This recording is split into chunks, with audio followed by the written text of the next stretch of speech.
Hello, everyone, and welcome to episode 17 of 13 Sentinels Aegis Rim. We're going to be jumping in just a beat before the music kicks up. Our goal for today is probably to finish out the story of Iori Fuyusaka to the extent that we can, and then I think we're going to go on to Hijiyama, and we're probably also going to take a quick look at the combat to see if there's any other bonus objectives we can round out on our way. We'll probably do that part first, and then go see if we can finish up Fuyusaka. All right, so let's jump into destruction here.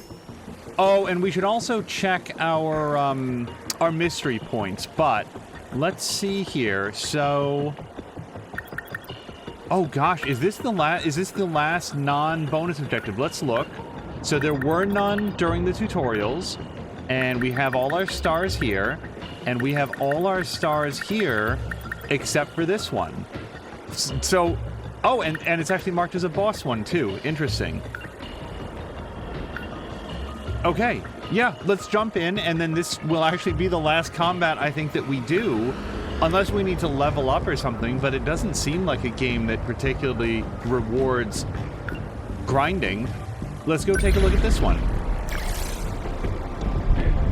Okay, so we have exactly one person who's on brain overload, and 1, 2, 3, 4, 5 others that are real close. So our goal here is a maximum of 4, and Goto has to be on the strike team, which means that he's going to be brain overloaded after this. So let's... I know he has to be on the team, but I'm just going to get everybody out. Okay, so Goto, you're on the strike team. Now, who are my next best 3 people? And by 3 people, who is the lowest level? Let's go. Oops. Let's go to customize. Level 20. Oh, level 17. Oh my goodness. Wow, she's way lower than everybody else. So we've got a 17 and a 19. And a couple more 19s. Okay, so Fuyusaka, I know you're tired, but you're definitely on the squad. We're gonna bring Minami, because we can bring her and she won't be brain tired the next time. And we get one more. So we've got a G2, a G3, and a G4. I'm going to say which of our G1s is the lowest level, and then that person comes and the other 2 are on break. So let's say 22, 20, and 21. Okay, Hijiyama, you're on the squad.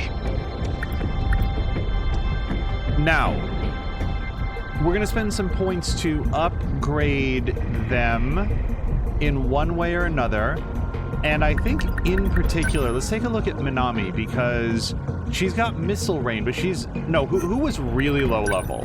Yeah, so we want her to really get some kills here if we can, because the more kills you get, the more experience you get. That's how you get to be MVP. However, she does seem very support-oriented with potential abilities like Repair Emitter. And I don't think she gets credit for things that Sentry Gun does. I actually don't know. We've never measured that. Whoa, hold on. Fires rocket in the target area, decreases move speed by 25 and durability by 50%. That's really good.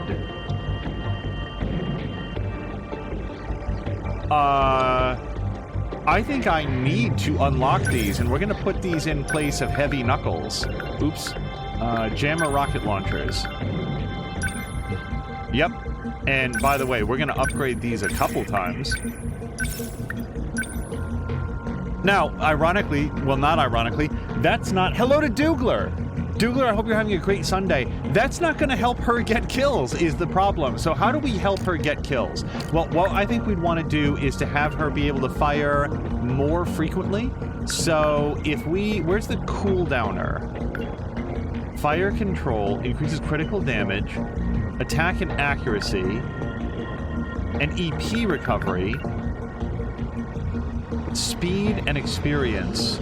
I don't know. We have upgraded this twice. And as a G3, we don't actually need her to move around all that much, but upgrading her fire control, I feel like that's a solid choice for somebody who is there. And then energy points and attack increases EP recovery. I think we're better off actually upgrading some of her abilities again. So I'm gonna increase her plasma arc fusion cutter. Although isn't that a close range thing?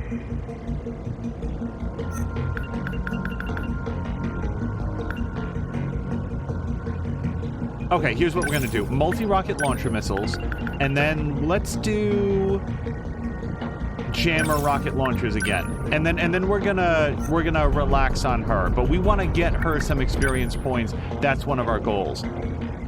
Hello to Azric. Sunday is going very well so far. We'll see how the rest of the day goes. But yes, I hope that you're also having a great Sunday. I really, really like her missile rain. It is extremely expensive. So rather than upgrading that further, I think that, yeah, generator for sure. Let's get her 2 generator upgrades. Because missile rain is great, but it leaves her completely dry and increases EP recovery. I think is going to be a good choice for her. Now, he's actually really good. He's actually really, really well off. I mean, we could upgrade his generator or his actuator again.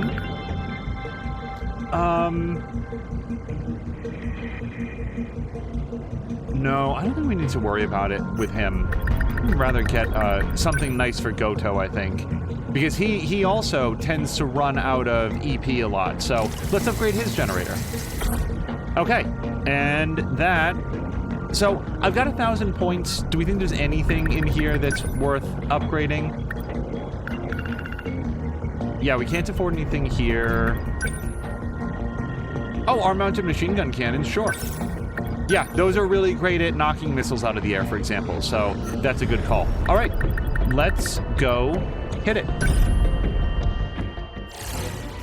Oh, wait, I'm so sorry. I just noticed, Dougler, I'm so sorry, it's still an emote-only chat. That's why you're only using emotes. Hold on just a second. You guys, I knew I was gonna forget that to turn that off if I was the one to set up the stream. We can fix it very easily here. Hold on just a second. And it is fixed. And we are back. Dougler, hopefully you are able to type. Yes, I'm so sorry. I knew that was going to happen. I knew it was going to happen, that people were going to be posting emotes in chat, and I'd be like, oh, hey, how you doing? Completely not getting it. So thank you for your patience. It is fixed now.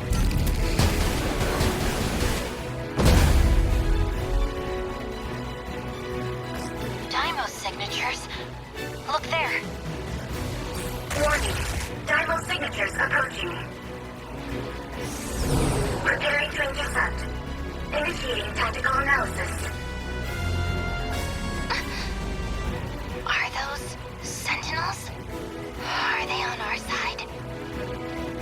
They look like first-gen models, but they're giving off Dymo signatures. Most likely, they're the first-generation units we lost in the battle at Sector 2.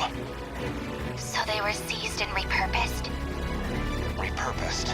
Well, it may be more accurate to say they were reset. When we attempted to deploy automated Sentinels, they behaved as if they were Dymos.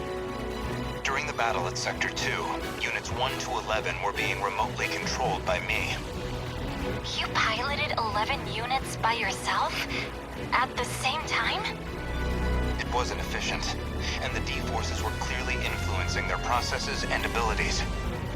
And that's why we directly control them now. Too many problems with automation. I thought they were destroyed in that battle. I don't know if it's that simple. Juro, what do you mean by that? Look, they're coming. They seem like pretty heavy units. And they've even got the composite ceramic armor. So they're close quarters Dymo's frontliners now. If we don't shut them down, the terminal won't last. So Ryoko is able to form new memories, right? Like she's not actually from Memento, where she only remembers and retains information for a short amount of time. It seems like she's capable of learning new things. The nature of her sort of brain damage is a little bit uncertain to me.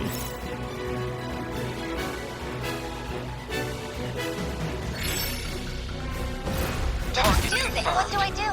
Okay, so, we want... I'm sorry, what the hell's her name? Iori, to get some kills if we possibly can. So, our mounted machine cannons, we are a little bit too far away for, but multi-rocket launcher missiles, let's hit them right now. Now, I'm going to say up front, I don't think this is going to damage the Demos, the Gladiators, very much, but the little guys, it'll knock them right out, I think. Please hit. Yes! I got him! Here's the plan. Okay, for these guys, due to that ceramic armor, we need to hit them with something a lot tougher. So, oh, well, we can start with the interceptors. That's going to irritate them and also take out the littler guys.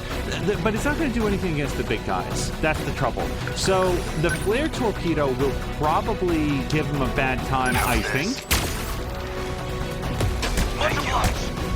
Or do effectively nothing.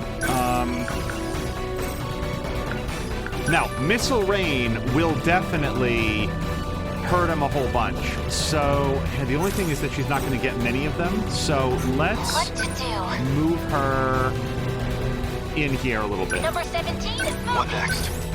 Now, our G1, this is the guy that's actually going to get these folks done. So, let's see if we can disable them inside the radius of the flare torpedo. Gotta keep my spirits up. And for you, now... Yeah, missile rain is going to hit both those guys. I'll beat you.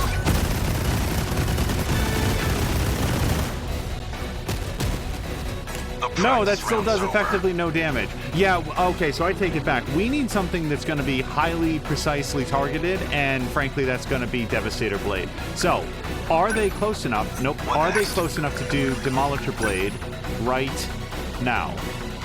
Almost. Can I get around behind them? Can we get that back attack? Yes, we can. Yeah, nope. Right there. Back attack. Damage multiplied by 1.5. So far, they've shrugged off everything I've done. I think this is going to go better for us. A fine hit! Stay at what's optimal. Okay,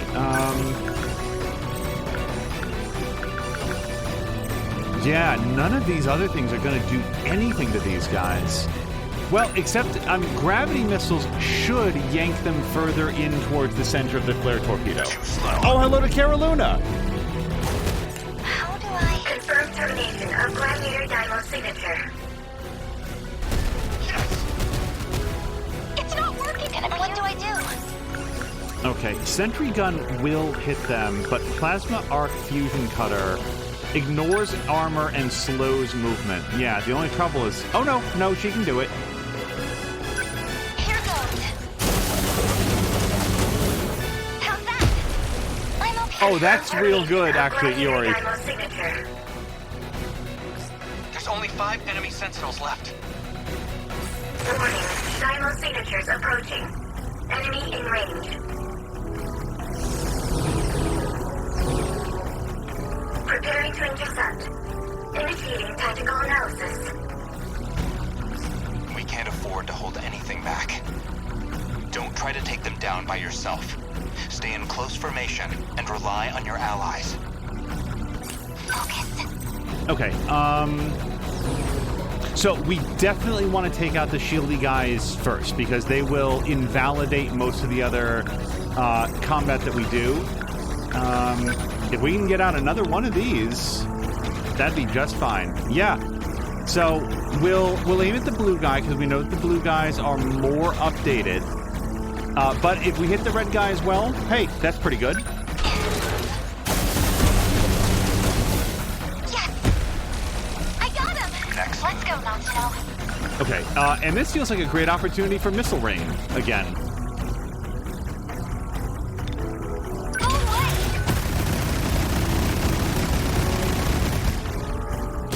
Take that entire city. Now, I would really like to do a shield matrix onto these two funky kids. I think that that's going to help them out, especially since with Hijiyama down there, my intent is to do a melee attack with him, and I don't want to, or like an EMP thing. Shields So up. let's see if we can get some shields onto our friends. Unbelievable. I'm acting like an amateur.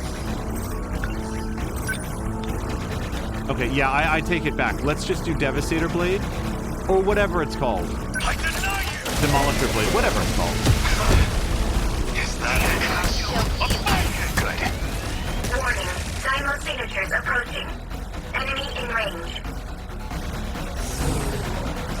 Looks like we have 3 more on the way.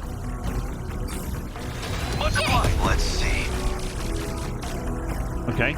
I don't think anybody's really taken any hits yet, which is good. Yeah, let's go ahead and demolish this guy right in the back. How's that? Now, I am highly aware that he is still inside that that drum mine explosion 4 radius. to go. So if I can do something about that, I'd like to. But he is shielded still, so I don't think it'll do too much damage to him. Oh, and hello to Force! Force, I hope you're having a great Sunday so far. Oh, and I did see the update that you have, we're not still in emote-only mode, right? Hold on a second. It's only worrying me that the last couple of posts have been only in emotes, so I'm just going to take a quick look again, because I've already made that mistake once. Let me just double check. We are not in emote-only mode, so it should be fine. But yeah, Force, I did see the update that you've done the application for the apartment. So again, congratulations on that. Okay, main battery heavy railgun is great against very heavily armored folks like that guy right there. So we could hit 3 guys there, but I specifically want to hit the shield generator guy right there. So we're going to aim at these folks. Oh yeah, and I can hit a 3rd. That's good. Ready for this? Hit! Take this! You're on to Always me! think ahead. Okay. What, if anything, can I do to help out Hijiyama? Probably just throw another shield matrix onto him. Just make sure that that's still in place, because I frankly have never quite figured out what the expiration date is on those. Shields up. Warning. Daimyo signatures approaching. Enemy in range. That should be all of them. Everyone, keep at it. How do I... Oh, stop! What do I do? Well, hold on. What? So, a couple things happened there. Number one, the drum mine went off. Hijiyama was completely untouched. The shield held. She is also shielded, which is good because she's got a lot of attacks coming in. However, I cannot think of any reason at this point not to make use of our phase plasma EMP. Because that's going to shut everybody off for a second and give me a chance to breathe. So I want to move her out of there. What do I I'm do? not sure. I think that their firing sequence stops when they get EMP'd, but I don't actually know that. So let's do... Yeah, so here's our jammer rocket launchers, and I want to use these because not only will they reduce movement speed, which is nice, but not actually super useful here, it's also going to reduce everybody's durability, which makes them easier for the others to kill. I'll get him! How's that? I'll make it work. I hope.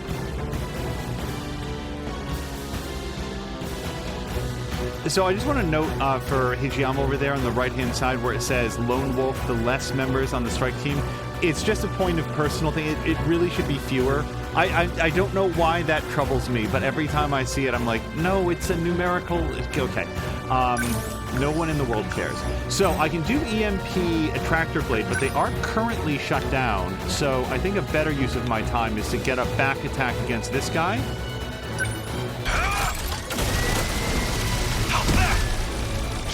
I know I wanted her to get MVP, but it just feels a little Just 3 unlikely. more. Don't let your guard down. Gotta keep it together. Force, we will do everything we can to provide a distraction from that, and everybody do also remember that in just about 2 hours exactly, Mia should be live with her stream as well. So we've got a good day of streams, and hopefully that will help to to distract from things.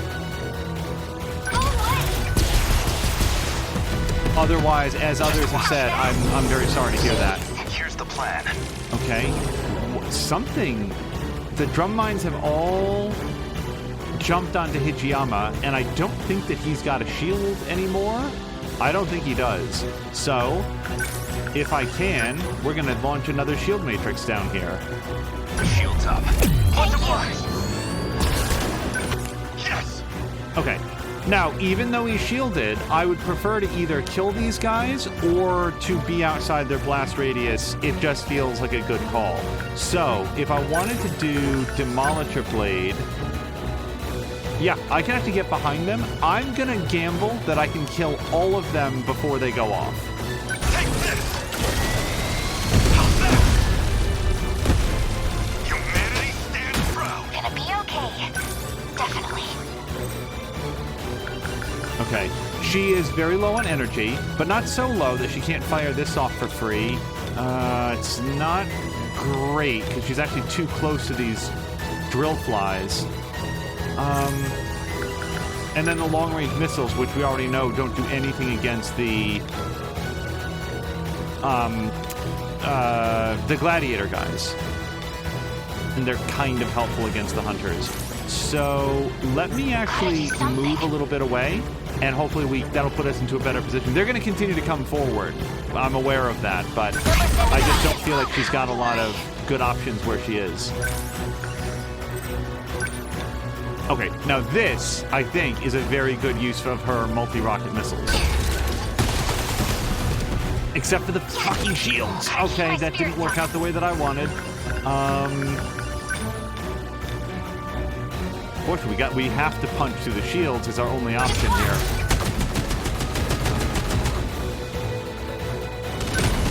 They're after me. Unbelievable.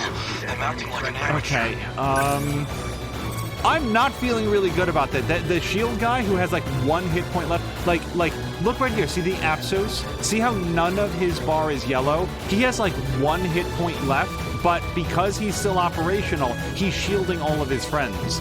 And that's super bad. So let me see if I can draw some of these guys away You're just small fry. with a little EMP attractor. That'll, again, shut them down, do a nominal amount of damage. Oh, this guy's doing a leap attack. Look at him. Hold on. Yeah, see how he's way up in the sky? Fortunately, we still got a shield up, so we're okay. From here, though... Okay, I think the shield is down on most of them, and the Apsos fellow is down. So we're going to aim at the most dangerous guys, I think. Or are we? Because he's about to take a big hit from that guy. I feel like I actually need to move it back a little bit. Number 22, here's the plan. How's this? That easy. How many down? Come on, here we go. Oh, God! He just took a big missile launch right in the face. But he's okay. Like he took some damage, but it's not that bad. So... yeah, there's really no value in trying to worry about the gladiators. They're not going to take any damage from this. So, is there anything else that I can do? Can I shoot any of these? I can shoot a couple of these missiles out of the air, but due to the placement, not many. I feel like we're better off worrying less about the missiles and more about this this last G-Molar. All right, I think that's going to hit 2 of the missiles, the flying guy, and then the G-Molar as well. She didn't quite punch through to the G-Molar, but we're okay.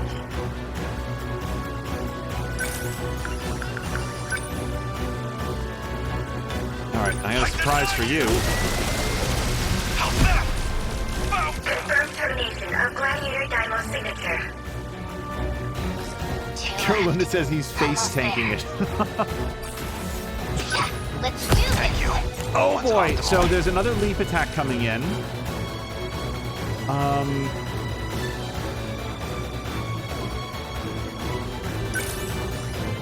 I can't do anything about this except Here's the plan. arguably move outside the blast Number radius. 22, next move.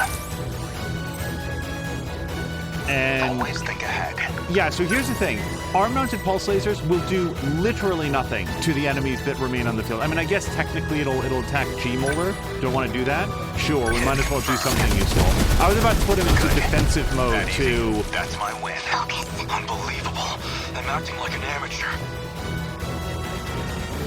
Gotta keep Stop. it together. I guess life comes at you Defensive fast. mode to recharge, but I do feel like we've got a different option for him. Let's do Demolisher Blade, and can you charge all this way? Yeah, so we're not going to get the back attack bonus, but I'm okay with just doing this directly in his face now. Yes! Enemy down! Confirm termination of Gladiator Dymo signature. Now, the last one.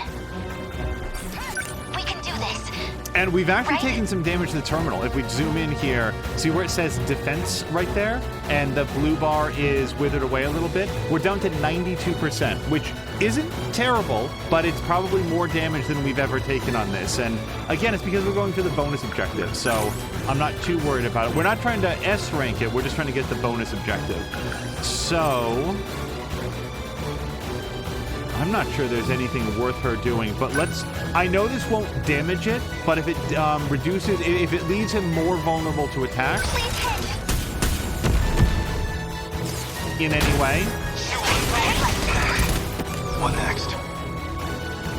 action, Demolisher Blade, come on, back attack. They're finished! A fine hit! Senseless. Next move. Wait, who's left? Oh, okay. Hi, G-Molars. So, yeah, he's not going to kill both of these, so we might as well lob some machine gun fire out there. Oh, we actually hit all four. Confirm termination of Gladiator Dymo signature.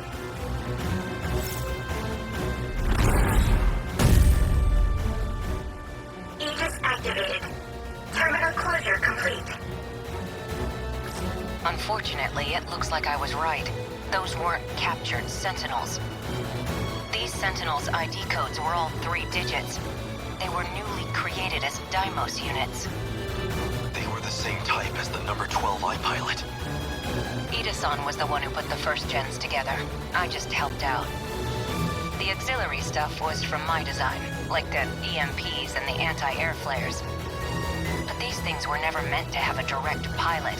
The original spec had them all automated. Explains why the enemy got a hold of them. That also means it's got a more unstable connection to its pilot. We had to put a limiter on its functions. So, its true power is being restrained? What would happen if that limiter came off?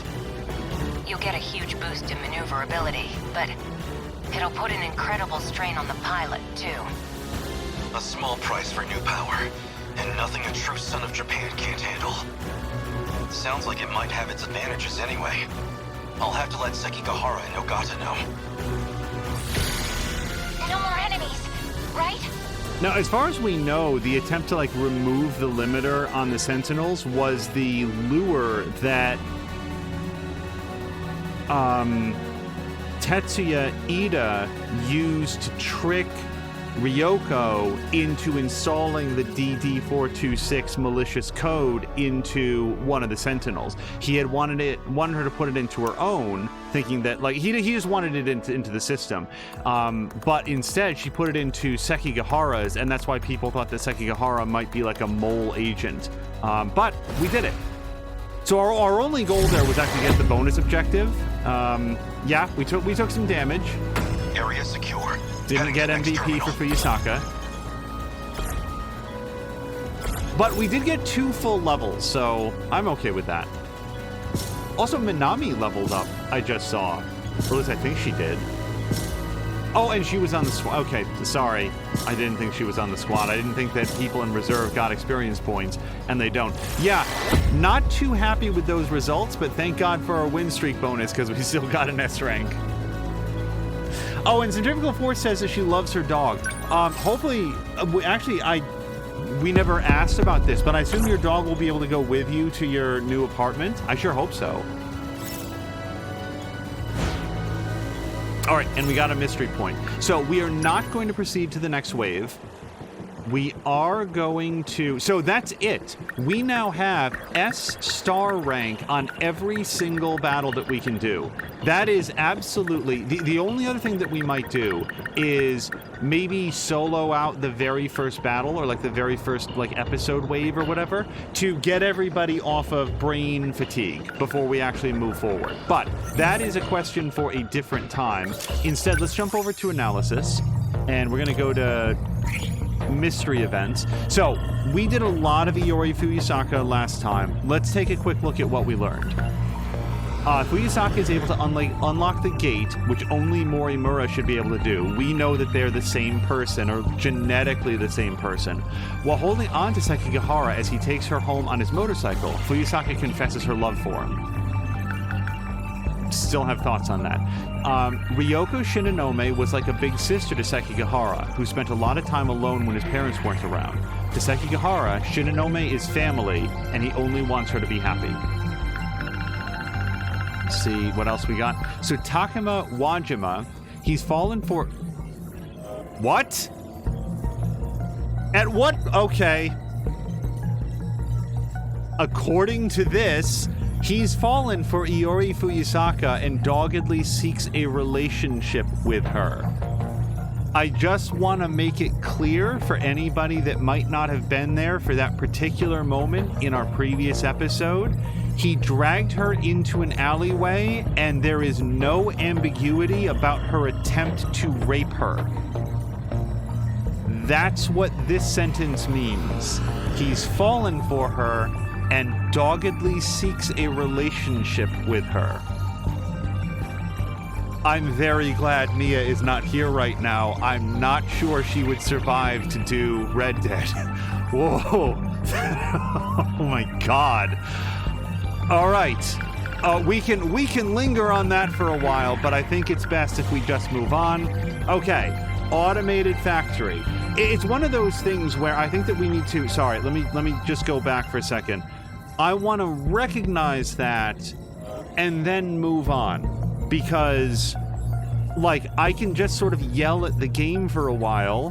Hopefully the disgust in my voice is enough. I want to remember to go back to this particular moment at the end, but to just dwell on it endlessly, I don't think is helpful right now. So we're going to go on and recognize that this game does a lot of things that are very ambitious and interesting, and I think ambitious and interesting are the best ways to go. However, when the game says and does something regrettable, it's really regrettable. Force says no, he will not be joining. Oh, the dog will not be joining me, unfortunately. He is my mom's dog. If there was a rational conversation to be had about it, I'm sure a person would see that he'd be much happier with me, but he's got a yard here. I'm in town, so he'll be able to visit. So I'll be able to visit a lot. Force, I think that is, based on what you just said, probably the thing that will make the dog the happiest. And visit. Because your dog cares about you, I guarantee it. Dogs have been bred for centuries to seek human companionship and approval, and the emotional relationships they form are absolutely real. So please do visit. Okay, we're going to go on to Automated Factory. Part of a fully automated global-scale manufacturing network. Without requiring any human input, everything from planning, production, and shipment is automated by computers. Once it was deemed more efficient to synchronize the production of various factories worldwide, the system reached peak popularity in 2080, comprising of 1.2 billion factories by 2140. Jesus Christ. 1.2 billion factories by 2142. Kolkata and Chennai in India have the world's largest plants. And best of all, they don't employ any human beings. That's irony. The Juro Izumi of 2 loops ago discovered that it's possible to alter the automated factory's processes, which led to the birth of the Sentinels. So again, Juro Izumi, it's interesting that he's like a, quote, criminal, unquote, when he's the guy that apparently created the Sentinels when it was necessary. Of course, that was a couple loops ago. We know a lot at this point in the story. There are certain things that we don't know. I am absolutely unlocking DD426. Let's just do it right now. DD426 is the program code that Tetsuya Ida gives to Ryoko Shinonome, supposedly to greatly increase the Sentinel's capabilities. Shinonome ends up installing this into a Sekigahara Sentinel, and she does it to like prove a point to him as well. The nanomachine equivalent of a... Oops. Hold on. Okay, how do I go down? The nanomachine equivalent of a virus that attacks the brain, it severs a portion of the nanomachine that's physically connected to the cerebral cortex, which handles memory. As the connections get severed, the brain suffers damage, causing severe pain and memory loss. In the worst cases, the afflicted are left as mindless husks. We haven't, to my knowledge, seen any examples of that. Shinonome herself is the closest example because she has basically lost all of her long-term memory except for the knowledge of how to pilot a Sentinel, because that's actually inbuilt to the nanomachines, not to her specifically. Upon discovering that this program code could be used to sever the Deimos code, Tsukasa Okino tested the code on himself 1 year ago. However, he suffered gradual memory loss, so he had no choice but to become an AI with a simulated personality. Morimura and Renya Goto try to get Shinonome to remember the password that disables DD426, but it results in failure and causes her to lose all of her memories. So, Tsukasa Okino is the #1 reason why the next character that I'd like to do is Hijiyama, because my sense is that Hijiyama and Okino spend the most amount of time together in the story. And Okino is a big question mark so far. Sometimes Okino is referred to as he, other times as she. Sometimes it's clarified that Okino is wearing the disguise of a teenage high school girl, and other times, there's a lot of ambiguity. Also, Okino has been established to be like a weapons expert for Shikishima, I believe, and very heavily involved in designing the weapon systems of the Sentinels, and has been present or at least made a cameo in many of the different stories, but we know very, very little about Okino as an individual, so I'm looking forward to learning. Grumpy, thank you so much for the resubscription. Wow, 9 months. Little dog in his desk bed. Grumpy, thank you so much. I hope that you and Moo are having a great weekend. I hope the kids have had an easy re-entry into the school year and things are going very well. And hello to Ronan. So we're just rounding out reading through any of the new things that we've unlocked, like Shopping District, the main street in Keiyakicho, where various shops are lined up. A fascinating town where hungry students can satisfy their appetites on their way to and from home. Downtown is the area near the Scramble Crossing in front of Tsuji Ward, Shiroyashio-cho, Tatsuji Station. Okay. Over time, I would learn how to say those things, but I have to sort of sound them out a little bit. It's an extremely crowded spot where nearly 3,000 people cross the street during a single green... What? How long is the green light? 3,000 people? It's just a lot of people. Okay. UFO, also called a saucer, a giant circular structure with a diameter of 30 kilometers. It is 300 meters underground Ashitaba City. Houses a giant infrastructural control system constructed with 2188 technology called Universal Control. Yeah, and as far as I know, is not a UFO. Maybe it can separate and launch itself on its own, but it's actually a UFO shape that some of the characters are saying is a UFO.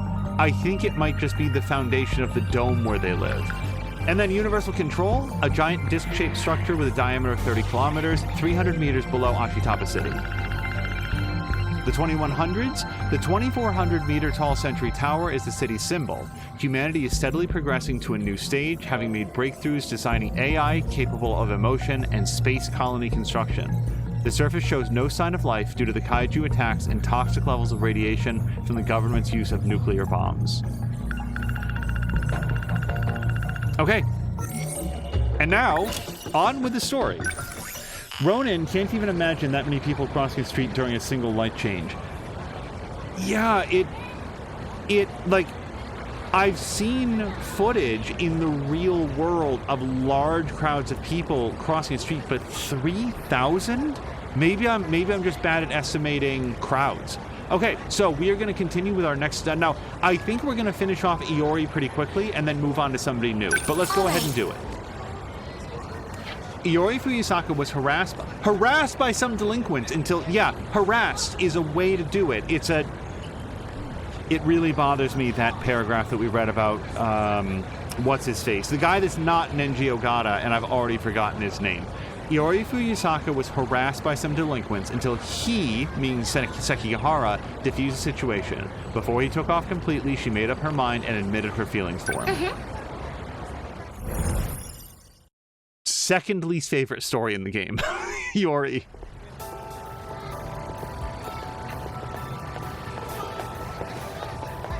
Shall we get a bite to eat? Yeah, good idea. You can choose, Miwako. Is something wrong with Sami-chan? Okay, I have control, but they're going to talk, and also we've heard some of this conversation, so I just want to take a quick second to say hello to Jab, who says, sounds like you're finally getting some answers. Yes, we know a lot.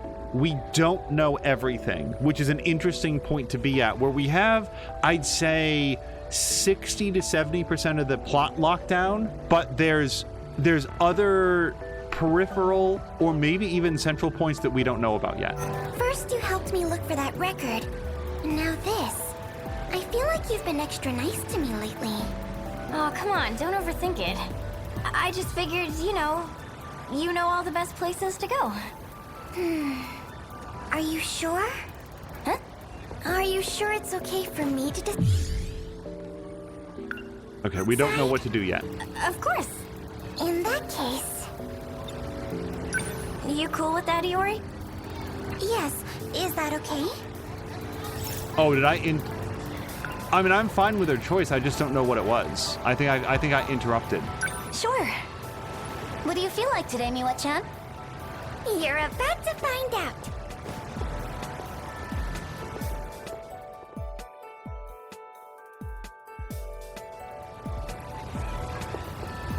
Jab is also confirming that 3,000 people would be a lot of people. Was that an izakaya? I thought those places didn't open till late. They don't, but you can still order yakitori for takeout. I've been wanting to try it forever. It's so good. Whoa, you're right. It's hot off the grill and charred just right. Just look at Kisaragi. She's so like... Just look at her expression. Like, what are you guys doing? What is this, a festival? Feels weird to walk around with this. You're right. People are giving us looks. They say high school girls can get away with anything. But this is embarrassing. Just try a bite, Usami-chan.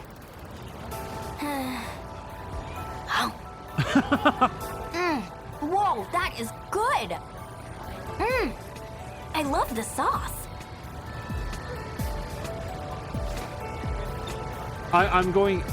We're just gonna mentally pretend that they discarded the sticks. I don't think the sticks are edible. Also, I just really liked it when she ate and went, hop. Well then, now that that's taken care of, do you have something to tell us, Iori-chan? Huh? Don't think we can't tell. What are you guys talking about? Come on, spill the beans. I thought we were friends, Iori-chan. Are you not going to tell us what happened with your crush? We have a right to know. Tell her. It appears to be the only joy that Miwako gets out of life is hearing about the love lives of others. Did you at least get his name? Don't tell me. You just ran up to him and confessed.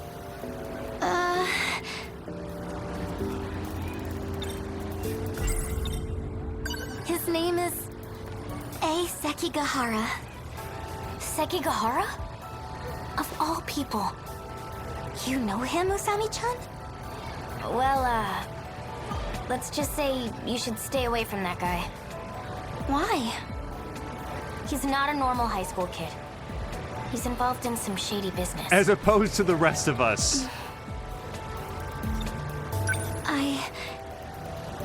I know our ways of life are worlds apart. It may be dangerous. It may be stupid. But I can't stop how I feel. Yuri. Fuyusaka. Huh? Sekigahara-kun. Come with me. What? But... You. What do you want with Yuri? Tomi Kisaragi. There's no time to explain. Just come. Please, Fuyusaka. Yuri-chan. Follow your heart. If you need to go, then go! Right.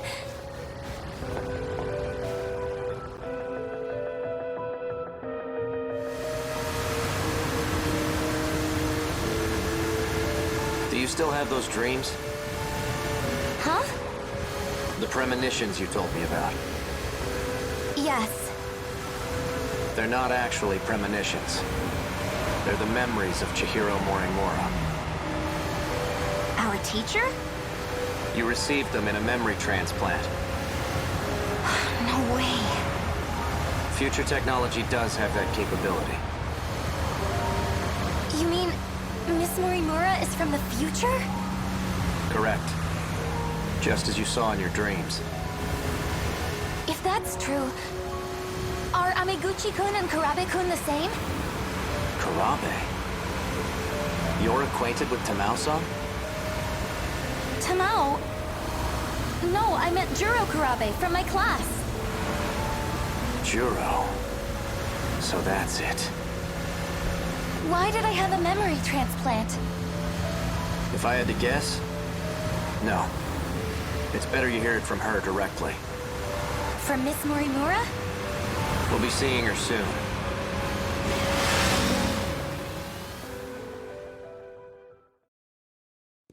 Oh, Douglar's taking off. Douglar, have a great Sunday. She's at the park? Hey, wait! Looks like we got here first. Let's wait here. What is it? Hey, Sekigahara-kun. Would you mind if I called you A-kun? If that's what you want.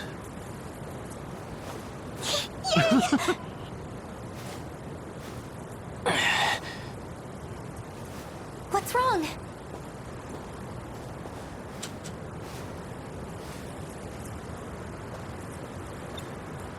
Are you okay? You know, I grew up just like you. Right here in Ashitaba City. Well, 80 years into the future, that is. You saw it, right?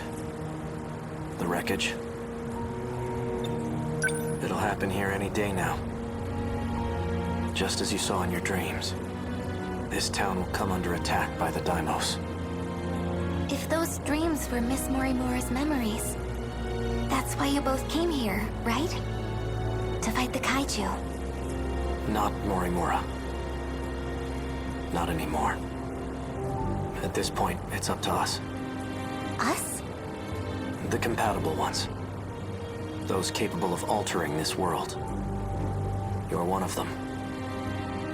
But this world is beyond saving. Huh? Would you like to come with me? We can go back 16 years and try again. The city may go down, but it won't take us with it. 16 more years should be enough time to prepare. We'll win next time.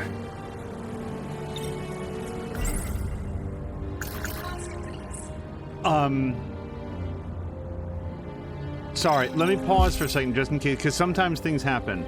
So, The standard unit of, quote, time travel, quote, in this is 40 years, because that's how far apart in era the different domes were set up. 1945, 1985, 2025, 2065, and whatever comes after that. I'm not doing math right now. However, every 16 years, all of the domes get reset, which, as far as I can tell, means Tetsuya Ida has a temper tantrum that Kisaragi doesn't love him and doesn't want to be reborn into a human body, or at least the person that he knew is Kisaragi. So he has the Demos attack all the domes, access the terminals, and once all the terminals are accessed, all the domes, quote, reset, which, as far as I can tell, means that there is a widespread genocide of all of the living human beings, and then they are recloned again from birth, functional again, so that Kisaragi once again lives from birth up to the year, up through the age of about 15, and up until about her 16th birthday. So when he says here, I want to go back, like, do you want to come with me? 16 more years should be enough time to prepare. I believe what he's talking about is the two of them leave, allow the reset to happen, they still survive, and then proceed to spend the next 16 years getting people ready. And as far as I can tell, that's where, like, adult Morimura is coming from, for example. Older Karabi, as we've seen them. Those are, 32-year-old versions of the teenage characters that have escaped the loop and have sort of jumped to the next go-around to try to prepare the next round of people. Why none of them have just, like, the only reason I can think of for none of them to have straight up assassinated Tetsuya Ida yet in whatever form is that he has is that either they can't get to him or they don't know that he's behind it all. Or maybe he's not behind it all and I still have incomplete information. So I just wanted to take a quick moment to share what I think he's talking about with let's go back in time 16 years, or 16 years should be enough time. Anyway. We've already heard most of these, so I'm going to ask him about Miwako Sawatari, and I think the question here is why doesn't she remember... No, wait, Iori doesn't know about this. I don't know what she's going to talk about then. What about Miwa-chan? She's still here. And so are my parents. What would happen to them? They'll be attacked by the Daimos, and that'll be it. But your parents aren't real. Chihiro Morimura came here from Sector 1. You're no different. Oh, come on. They're my family. If you decide to stay here, you'll perish along with them. I don't have a choice, do I? In that case, I'll do it. Just like in my dreams. I'll fight and protect everyone. And how do you plan on doing that? So, I'm sorry, I don't want to keep pausing, but what do we think he means by the idea that her parents aren't real? Is, like, it could actually be true that her parents straight up don't exist, have never existed, and her memories are just being actively overwritten by universal control so that she always thinks that her parents are in the next room or off at work or they just left on a trip.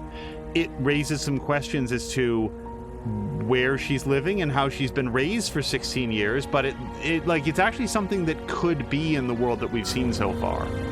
Juro has no memory of what happened, but I expect you'll have his help. You mean Kurabe-kun? What about you? Won't you be fighting too? Ryoko-san and I... We don't have much time left. I can't afford to stay around. Oh. That's the kind of guy I am.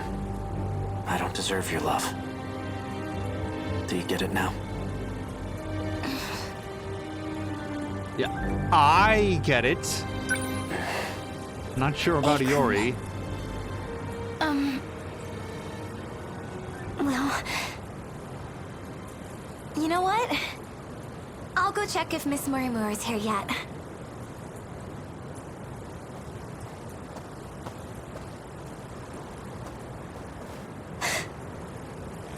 I think I spotted her. Fuyusaka-san. She looks just like in my dreams.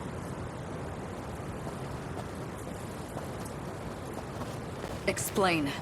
Why did you bring her here? To expose your secrets. She has a right to know. Miss Morimura. Go on.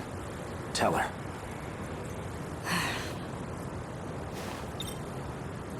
Miss Morimura. Oh. Okay, hold on. Also, I just really like that when she was like, oh, what about, like, all my friends and loved ones? She started with Miwako and then was like, and also my parents. Is it true? Are my dreams really your memories? Why would you do such a thing? If you're not gonna talk, I'll do it. You wanted to write your memories and personality onto Fuyusaka, right? So you could someday take over. What? She was trying to assume your identity. Fine, I'll explain. That was my intention. But things have changed. Oh? Operation Aegis is all we have left. So then, what's going to happen to me? Well, I hadn't gotten to the final step. You'll continue on as Iori Fuyusaka. You do carry my memories within you. But even that process was left incomplete. Jiro made sure of it. Thanks to him, my memories are nothing but dreams to you. You mean the Kurabe-kun I saw in my dreams? 426. Did you perform a memory transplant on him, too? No. I have nothing to do with his current state. If it were up to me, I would have changed him back into the old Izumi-kun. Oh. Your memories just hit me. I understand how you feel. Is that why you transplanted the memories of Tamao Kurabe? It can't be. Tell me your real objective. I also have many questions about Tamao Kurabe, namely, who is she in the story? Like, we were introduced to her as Jiro Kurabe's grandmother, which is, as far as I know, plainly false, but I don't know who she is or why she's a character in the tale. She's not lying about her feelings. I can tell. Yes, I transplanted memories into Tamao Kurabe and Shu Amiguchi. I had to deliver on a promise I made. But there has to be a reason they were compatible. That's what I need to know. That's why I called you here. Tell me. The truth is, I am no longer human. When the reset occurred, the world that I was in was taken over. At that time, the real me died. Then what are you now?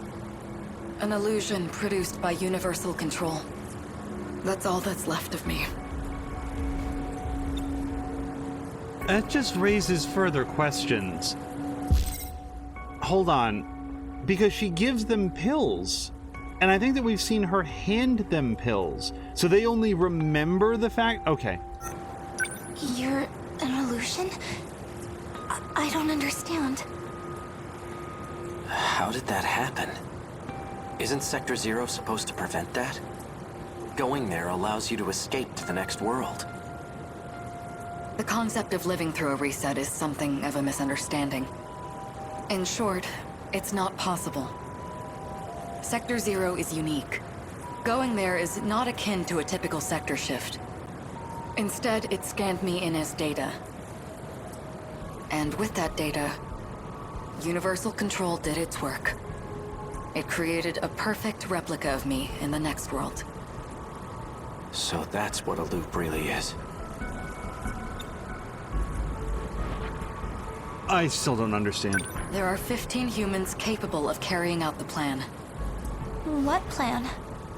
The plan made in the year 2188 to continue the species.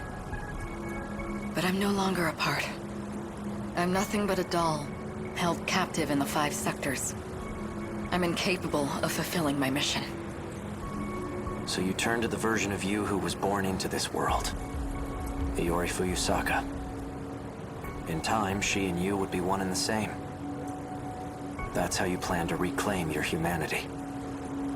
Sekigahara-kun, I gather you intended to make use of Sector Zero as well. You would be correct. And you planned to put a stop to Operation Aegis, didn't you? Yes. By killing you. Huh? Are you going to shoot me right here and now? You can't do that! If Operation Aegis were put into motion, this world would be cut off from universal control. What would become of you then? Data stored in Sector Zero can function independently of UC. In other words, you'll continue to live. Human or not. So that's the way it is. Ryoko-san and I, we never had a way out in the first place. Aikun!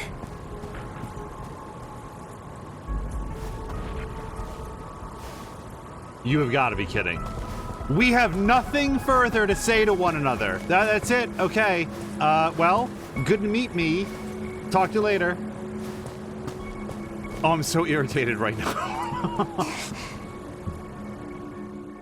Also, as far as we know, that little girl is also Chihiro Morimura, but it's a whole different question. Oh my god. Aikun, I'll protect you. Let's do this together. If only I had the courage to take your hand. That would have been for the best.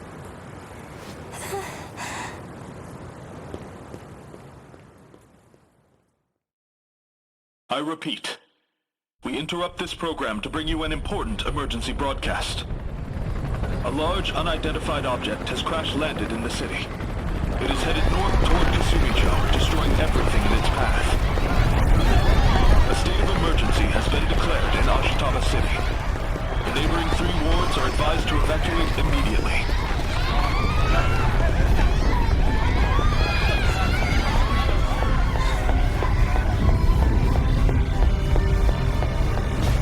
It really came.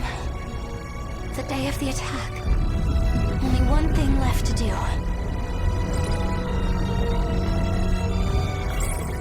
Aikun Sentinel, number 15.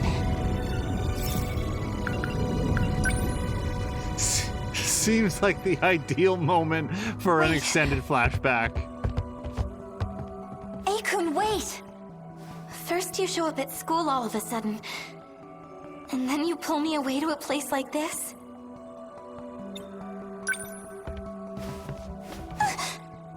Stay still.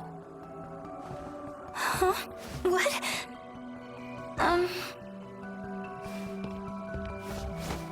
Hey! Knee him in the face! I'm not ready for this. Found it.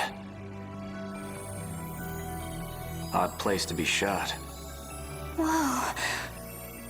What is that? An activation switch. It's used to call your Sentinel. Don't move. That should do it. If what 426 said is true, that's all I need to do. I registered my Sentinel. Sentinel number 15. It's a robot used to fight the Daimos. It was mine, but it's in better hands with you. It really was worthless in the end. Don't say that. Fuyusaka, Huh?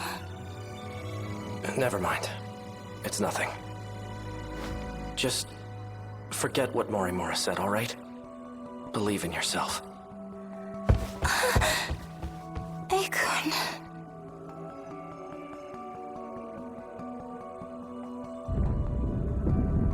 Just as Aikun said, I'm going to believe in myself now. Mom, Dad, Miwa-chan and the rest. I can do it. I can protect you all. It's time. I may be just a schoolgirl, but now, I'm a schoolgirl with a giant robot!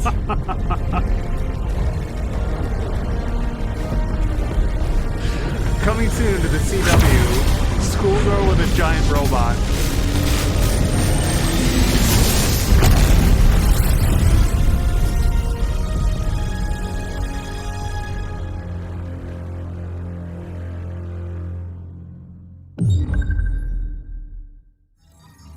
All right, Iori Fuyusaka. So there's been some comments in chat, so I did want to look through them real quick while we think about a couple things.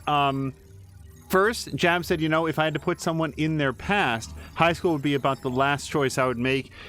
Yeah, there's something very well. So the whole high schoolness of it all appears to primarily be the product of Tetsuya Ida's obsession with a student that he knew during his own high school years. And it's his frustration and sense of entitlement is what causes everything to go awry 16 years in, and that's why the pilots are a bunch of 16-year-old high school students. Like, it does feel like there's an in-universe explanation for why we're not getting a story about adults, or the adults that we see are scrambling around and trying to fix past mistakes that, as we go forward, have become less and less cryptic. So I feel like that's where that's coming from. In terms of, like, yeah, if I had to like make somebody revisit their past, high school for me was fine, but I did like college a lot more. You know, like, I didn't have this super negative experience in high school, but I know a lot of people did. Like, I will just say that the people that I feel I am very glad to say that high school was not the best time of my life, because every once in a while I'll encounter somebody who looks back on high school as being like the apex of their life, and that is, there's so much more to life that happens after that it always sort of takes me aback. Carolina says, calling people by their first name is such a big deal in visual novels. Maybe it is in Japan in general. I believe that's it. I believe in Japan, talking to somebody and referring to them by their first name or adding a familiar honorific like kun or chan is it. It's not like, you know, you might meet someone in America and when you ask their name, they're just going to give you their first name. My very limited and perhaps incorrect understanding is that in Japan, their last name is the one that they're more likely to go by publicly. And even if you know their given name, typically you would refer to people by their family name, and by the time you start going by their given name, it insinuates a level of familiarity that is a little bit it's less common. I don't know exactly how to phrase it, but there's more. It's a more, I don't want to say intimate, like romantically intimate, but it's a closer relationship. So yeah, you don't just immediately meet someone and start calling them by their first name. It's more common to go by the family name. That's my understanding. That's probably where it comes into in visual novels, because a lot of them are either written or set in Japan. Centrifugal Force says, can I just say how much I hate Morimura's character design? It's so unnecessary. I don't see any men with rippling muscles bulging out of suits. And then I feel like the exacerbated, I still don't understand, is such a mood when playing this game. So, blah, blah, blah says, no, I missed an hour. Well, what you've missed so far is a quick combat thing and then the end of Iori Fuyusaka's story, which we'll be talking about briefly. Centrifugal Force, I want to underline, boldface, and highlight the part where you say that Morimura's design is so unnecessary. Because it is, at best, unnecessarily distracting. If Morimura was proportioned and dressed like an adult human woman, I feel like the story would be better overall, because there's for everything we just said about there being an in-universe justification for why this is a story about high school students that need to get into giant robots and save the world. There is no in-universe justification for why Chihiro Morimura is running around in a Catwoman latex suit and is proportioned in the way that she is. It is just within a game design and character design standpoint, unnecessary, distracting. I feel actively detracts from the story. And as people come in, like imagine if you've never seen this channel, if you don't know anything about the way that we play games or anything, and you come in and Chihiro Morimura is front and center on the screen. I personally would come into a channel like this and probably think like, oh, okay, this isn't for me. And that sucks. That's really disappointing. And what's especially frustrating to me is that Morimura is the only character in the game that is stylized that way. I feel like to a very great extent, you can look at a lot of the other characters and say, this story is about people finding their voice, refusing to be shouted down, actively seeking out the truth and pushing past people that want to stand in their way. And I feel like there's a lot of things that would be admirable about this story, but then it'll do something like say, oh, this bully who was plainly going to sexually assault Iori Fuyusaka is actually in love with her and seeking a relationship. No, that's not how you put something like that. I don't know if that's a mistranslation by the localization team or it's just not right. It's wrong, and in a couple different ways. And then you have Chihiro Morimura, who here's the thing. Her character design feels incompatible with that of every other character in the game. And that's one of the reasons why it's distracting, and it feels like it draws you out of the story. So that's my thoughts on that. We've talked about it here and there, but I just wanted to really underscore that. And we'll see what else we learn about it. Now, before we move on, Morimura describes herself to the others as an illusion. And momentarily, I took that mean like a hologram. Like she is a product, like Universal Control is injecting memories of her into the into the minds of others, because Universal Control can allegedly do that. As the scene played on, though, I think that she's being a little bit more metaphorical about it. I think that what she means is that she went to Sector Zero. She was translated into a sequence of data that represents her personality. I do think that she has a physical body. I don't think she's an android, but I do think that maybe she's just sort of like a simulacrum of who she used to be, and she doesn't have like for example, she doesn't have the potential, she doesn't have the nanomachines, she can't actually pilot a Sentinel because she's not in her original body, and one of her goals was to transplant her personality into an original Fuyusaka, like an original Chihiro Morimura. But that's a guess. It's one of those things that's left a little bit vague, and maybe we'll learn a little bit more. The biggest takeaway, though, is that when she said there's no way to jump from one loop to the next, that further explains why she wouldn't just say, okay, everybody, this one's a wash, let's try to save more people next time around. There's you lose a lot of your humanity in translating your personality from one loop to the next, and I feel like she thinks that is a fate, if not worse than death, akin to death, and she doesn't want to have to put other people through it. It actually explains a lot. Okay, so let me just take a quick look through the rest of chat. Blah blah blah is saying maybe her physique or somehow essential for the plot. I hope not, because that would be even more uncomfortable if they try to write that in as a plot device. Cara Luna says, when I'm addressed by my last name by someone, I feel very alienated by them. I just don't get that.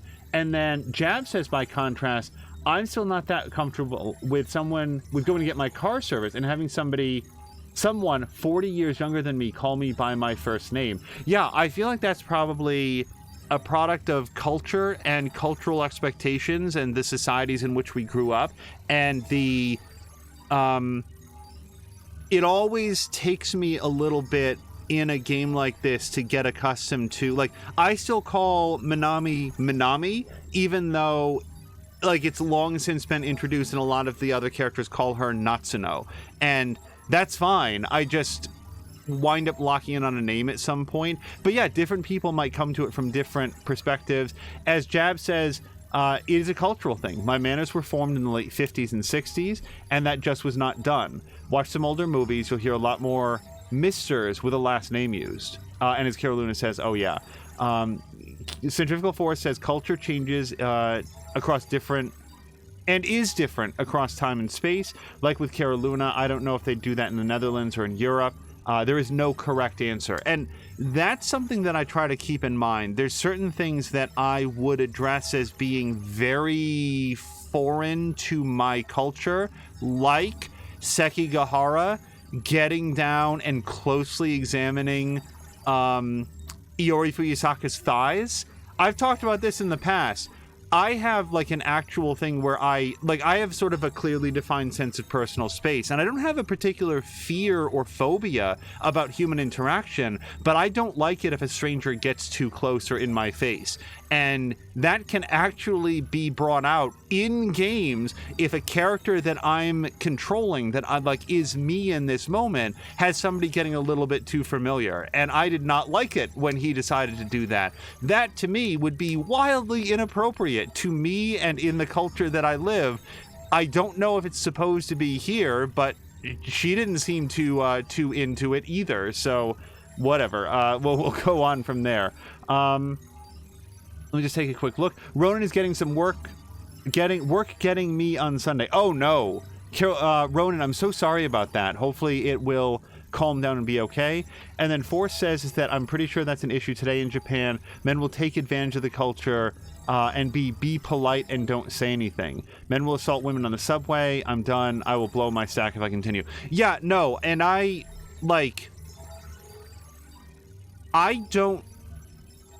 am not positioned well to say, okay, assaulting women is always wrong, regardless of culture, time period, or societal roles or whatever else. It's always wrong. It's always indefensible. It's never okay.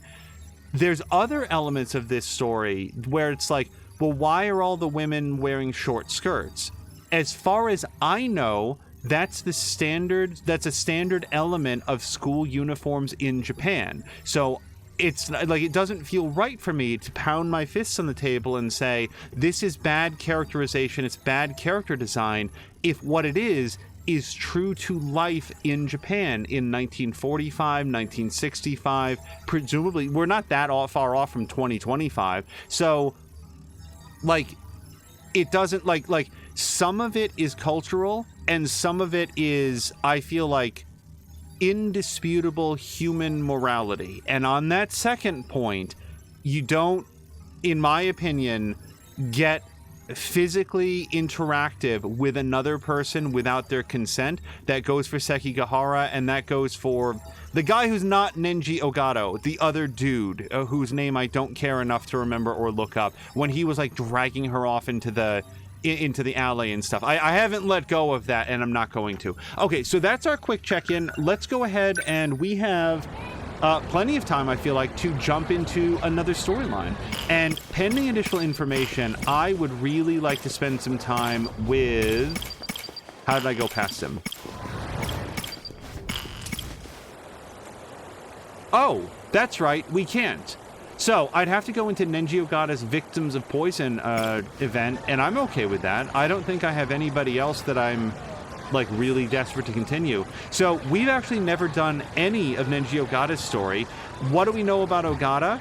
A, he's very sensitive about his hair. He doesn't like being made fun of. He's one of the street tough delinquents. In the year 2188, he's like the COO or like CFO of Shikishima Industries. He at various points goes to different time periods with Kisaragi and is like, he's I just want to set the stage here that he's actually not a bad dude. He lashes out in ways that seem insulting and inappropriate sometimes, but when push comes to shove, he actually stands up for other people and will put himself in the line to defend them. So I just wanted to sort of set that stage as we go in. Other things that we know about him, not a whole bunch, so we're going to learn some of that right now.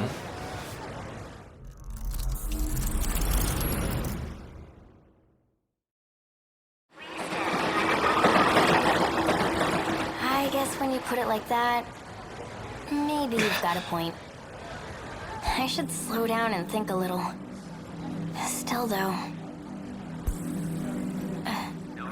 Hey, are you even listening? What the hell just happened? Okay, pause for a second, because this is actually taking place during a very specific point in, I think, Kisaragi's storyline. And I'm trying to remember what the topic of conversation was. I think that she wanted to... Oh, son of a bitch. Because I remember this scene on the train platform, and it just sort of petered out. I don't remember how it turned out. So I'm trying to remember exactly what she's thinking about, or talking about, but he is clearly disoriented. So let's find out some more. Shit, the train. It just went off the rails and... I didn't know you could sleep standing up.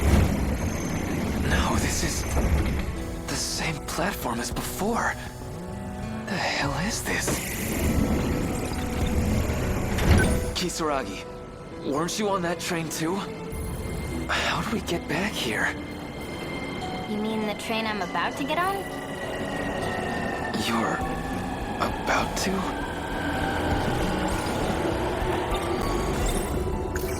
We were in that train car, and then the whole thing got knocked off the line. So, how are we here? No way we would have walked away from an accident like that. Look, I need you to listen to me, okay? Whoa, what are you getting so serious about? I'm saying I've been on this platform before. Well, duh, this is how you get to school every day. No, I mean, just now. I was here.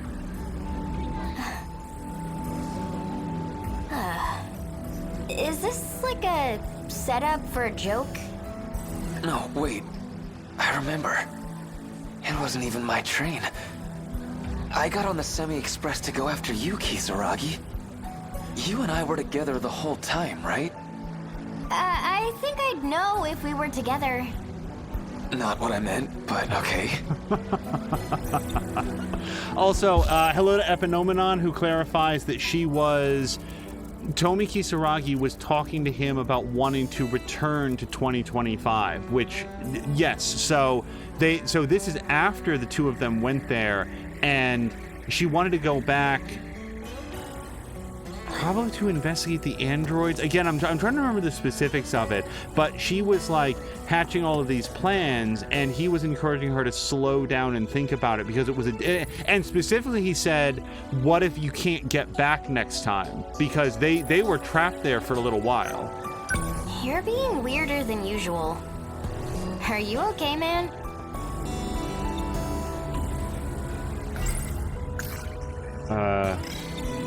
Okay. Oh, look at its walk animation. Should've figured you assholes would still be here. Well, look what we got here. Ogata, most punchable face in the city. You guys need some new material. The hell are you trying to say to me? I think it's about time we settled our shit. We already did. I beat your ass into the ground. I guess that didn't count either. What crawled up your ass anyway? Heard you were talking shit on the Kuriai gang. Saying all we got is strength in numbers. News to me. No more running. We settle this right here, right now. No more running. We settle this right here, right now. It wasn't red. Okay, I'll be right back. Hey, hold on! What the heck's going on? Cut that out! Relax. I'm not gonna do the same fight twice. I don't have time for that shit anyway. What do we got here? Don't tell me this little bitch is your girl. Didn't know you were into elementary schoolers. That's messed up, man. The hell did you just say? You wanna say that again? Say it to my face. Come on! Hey, stop it!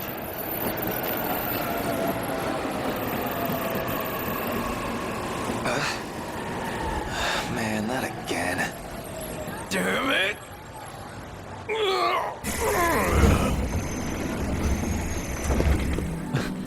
So I really like his walk animation. Well, that's my train. Bye, or whatever. Hey, wait! You can't get on that! You're gonna regret it! You're being super weird right now. Look, shut up and listen! You can't get on that! I can't, huh? So you can just decide that for me? It's not like you can just tell me what to do. I'm so done with you. God damn, it's just like before. Oh, he can go in there, okay.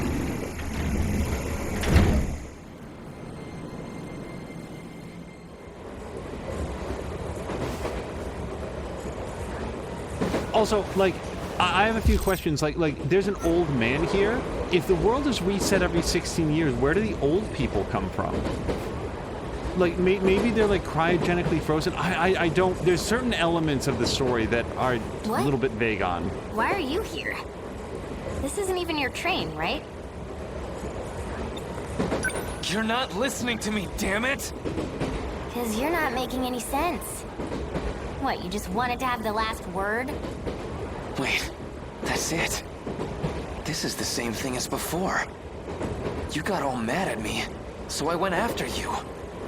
So, when was this? So Kisaragi always gets on that train. And the train always crashes. Once she's on, she's basically dead. How the hell can I make her understand? Well, can't do much now that I'm back here, I guess. You're such a psycho. I don't know if you're just a delinquent or whatever, but I've never liked thugs like you. Oh, yeah? Yeah, guess I should have figured. No goddamn way.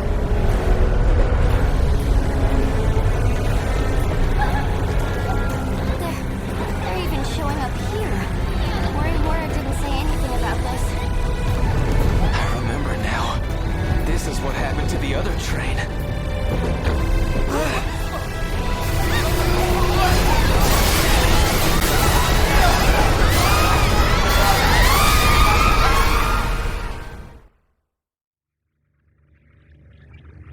Kisaragi.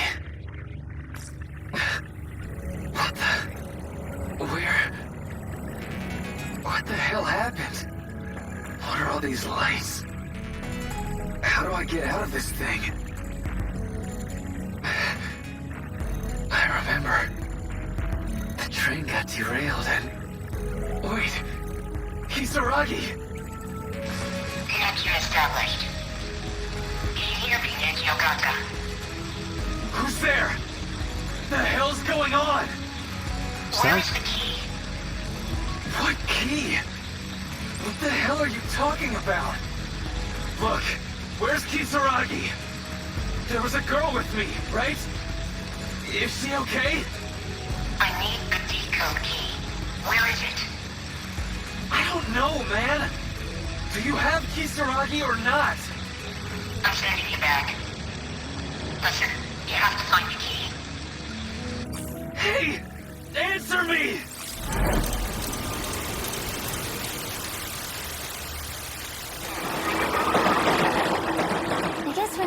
like that, maybe you've got a point.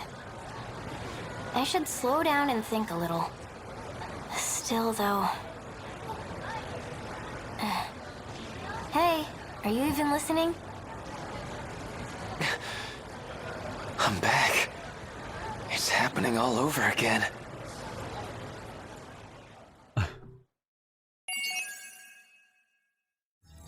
I legitimately really enjoy the fact that this deep into the game, it can still set up a prologue where you're just like, no idea. No idea at all. The one thing that we know about the story, that there's no actual time travel, is like, no, psych, we totally time travel now. What might account for this? Nenji Ogata, or like the moments that we're seeing so far, are an AI simulation of him, and he's being made to relive the same moments over and over again in an attempt to extract information.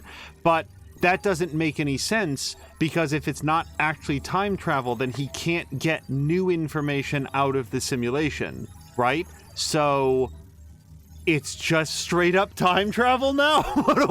What is happening? We will find out soon. Ronan says of Nenji Ogata, he's got all the stereotypes of a high school thug from every anime I've ever seen. He's got all the stereotypes of a high school thug from everything I've ever seen. He's every high school bully between like I don't know, the 1930s and Greece. Like, I don't know. Carolyn is saying that Ogata is my next least favorite character in the whole game. Then maybe at platforms 8 3/4 or whatever it's called. Ronan says, all we're missing are some cigarettes. I wonder if they couldn't quite, or if that's less common in Japan, the smoking. It could be. And then Carolina said, correction, my least favorite, and I think that comment was right around the time that Wajima came on the scene. Then Ronan says, it's always the loudest people who can't fight, yet they always try to force the fight. Okay, yeah, we'll go look at mystery files and stuff later. Like, don't need to do that. Let's do some more Ogata.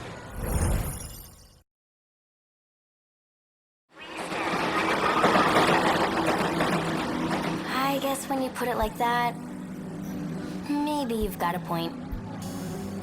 I should slow down and think a little. Still, though... Hey, are you even listening? I'm back. It's happening all over again.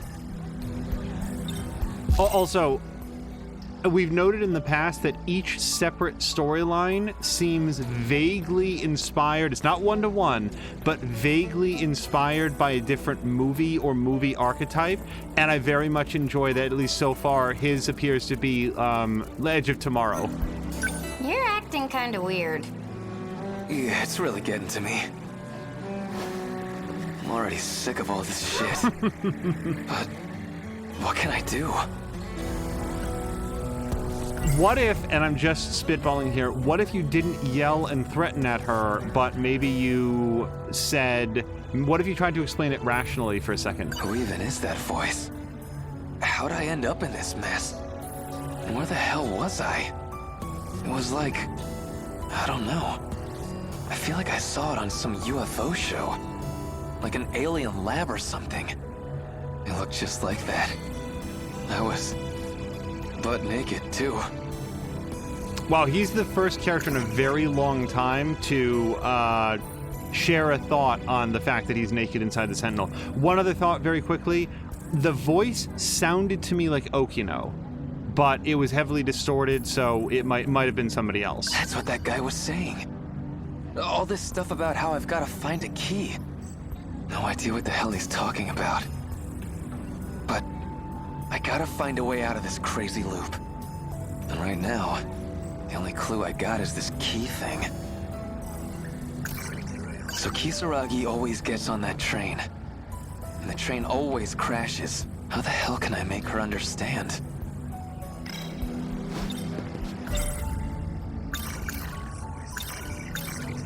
So he's already talked to her about the train derailment. I don't think that's helpful.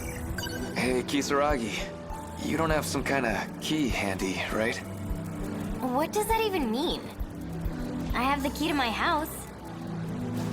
Is this it? Nah, probably not. I mean, hell, even I've got some house keys. Grumpy saying that his poor computer can't handle 4 streams at once. That's disappointing. Also, Carol Luna is saying, how would you explain something like this rationally? Well, what I would do, based on what they've already done, is I would say, hey, Kisaragi, you know how we just recently traveled in time to 2025? I'm having something super weird happening to me right now, where I have relived the same moment of us getting on this train, and it derails every single time. So I'm asking you to do me a favor and don't get on the train. I'll wait with you here and we'll get the next one. And if it doesn't derail, all you've lost is 20 minutes. But can we please not get on this next one? It's at least worth a shot, given the fact that these two characters have recently, from their perspective, traveled through time. So Kisaragi... Hold on. We gotta do something! The kaiju are coming! What? Really? Where? I mean, like, not yet. They get here after we get on this train. How do you know that? 'Cause I saw it. Shit, how do I explain? What's this key thing they keep talking about? How the hell do I even find it? What do I do? Just go through everyone's goddamn pockets? None of this shit makes sense. Well, I know who's to the left, so let me go look over here first. Hey, where are you going? Man, I don't know. Hey, you don't look so good. Seriously, you're being really weird. Oh my. Okay, so we've got 3 things that we can do, but no idea yet on how to trigger them. Isn't that... I feel like I know that guy she's with. Who is he? Why are you being all sneaky? I don't know. No reason. Wait, that's Iori over there. What are you hiding from Iori? That's not it. What? Don't tell me you like Iori. Hey, it's not like that.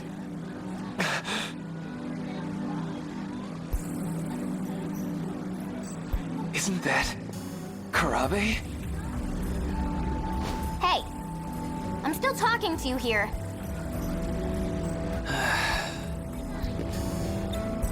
Stop dodging the question. I want a real answer. For real, it's not like that. Then what is it like? What do you care? You're not my girlfriend. Oh, God. Why are you even getting so worked up? It's not a big deal, I was just curious. Sheesh. Fancy meeting you here. Usami-chan! I want to hear the Iori, conversation. your place isn't this way, right? Where are you going with Okino-kun? I've just got a thing over in Tsutsuji. There's the train. Let's go, Okino-kun.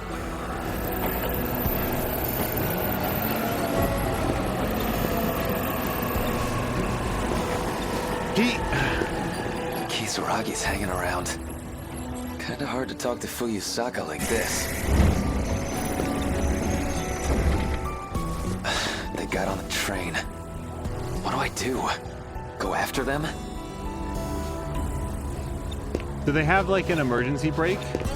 I mean, I assume get in. We know... Hey, that's the wrong train.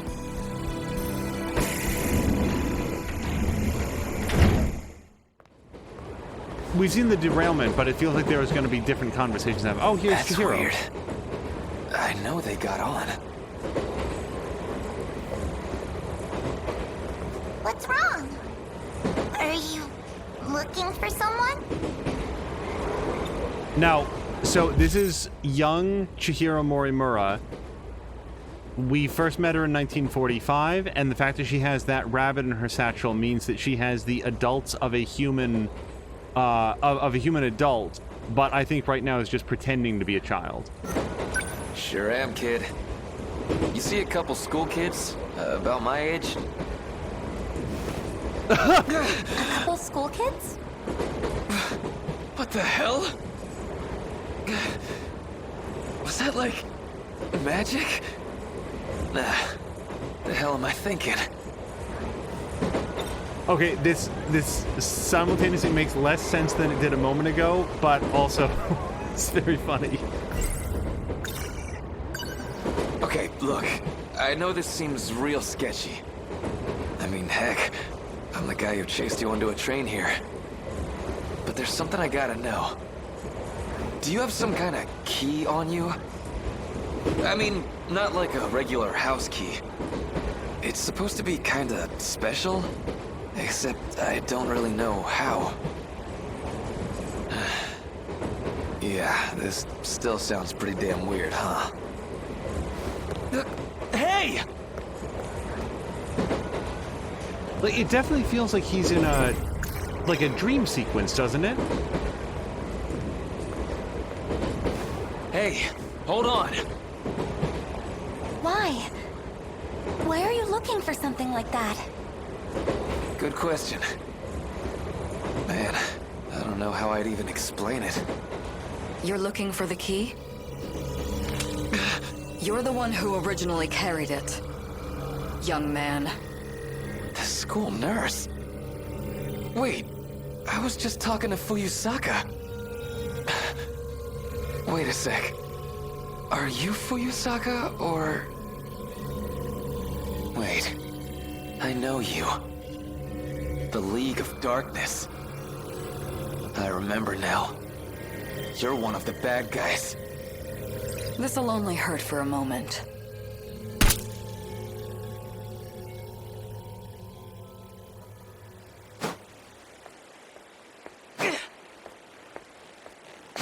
Playing this late? Should you be out here alone, young man? I'm not playing! I'm training! Say, you must be Nenji Ogata-kun, right? How about I walk you back to your house? You're fishy, lady. You talk like the League of Darkness people. They say all that same stuff when they kidnap kids. The League of Darkness? The bad guys from Common Hero, duh. Right, kids and their TV. But you know, I think you're the real bad guy here. 8 years from now, you're going to call a bunch of monsters and destroy the world. Am not! I'd never turn to the side of evil! You're still going to do it whether you're good or evil. Sometimes, things just happen. You can't trick me. I'm not Hold gonna it. get kidnapped! Little punk. Missed.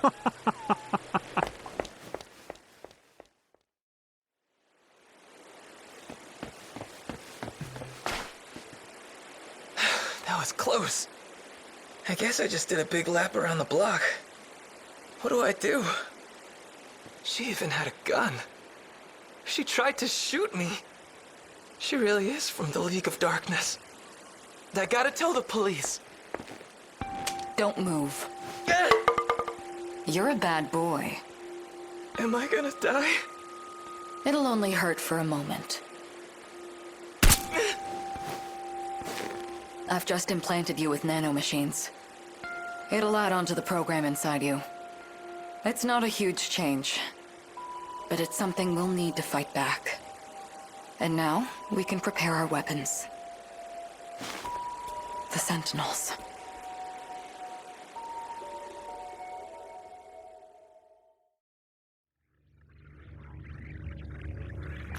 Man, that stinks. Didn't I just get shot? Did you find the key? Okay. I still don't know what's going on here. But getting shot made me remember something. She shot me back when I was a kid, too. You were shot. I'm going to need you to explain the situation. I was on the train, and the nurse from my school shot me. There were even other passengers around, too. No, wait. That was definitely Fuyusaka. She was all grown up, but I know that was her. Wait a moment. Slow down. You're talking about trains. Where is this happening? It's the place you keep sending me back to. The train platform. And this happened when I chased Fuyusaka onto her train. So you're looking for the key on a train platform? Well, yeah. Wait, you mean... you don't even know where you keep sending me back to? Okay, I see. That means the person with the key is somewhere around there. You just keep looking. When do I get the explanation?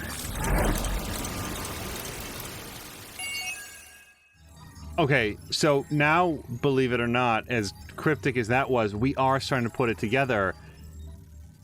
He is in a simulation, and it's not that he can extract new information from the simulation. The simulation is designed to get additional information out of him. Here's what I think is going on.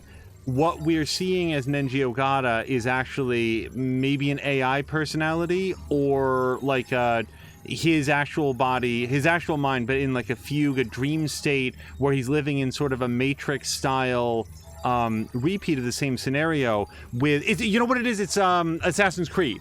He's being sent back into his own memories of things that happened in his life in an attempt to piece together an explanation for what is the key, where is it, who has it, maybe even what does it do. So I'm gonna amend what I said about this being Edge of Tomorrow, and I think it's a little bit more like Assassin's Creed, where he's going back in time to his own memories.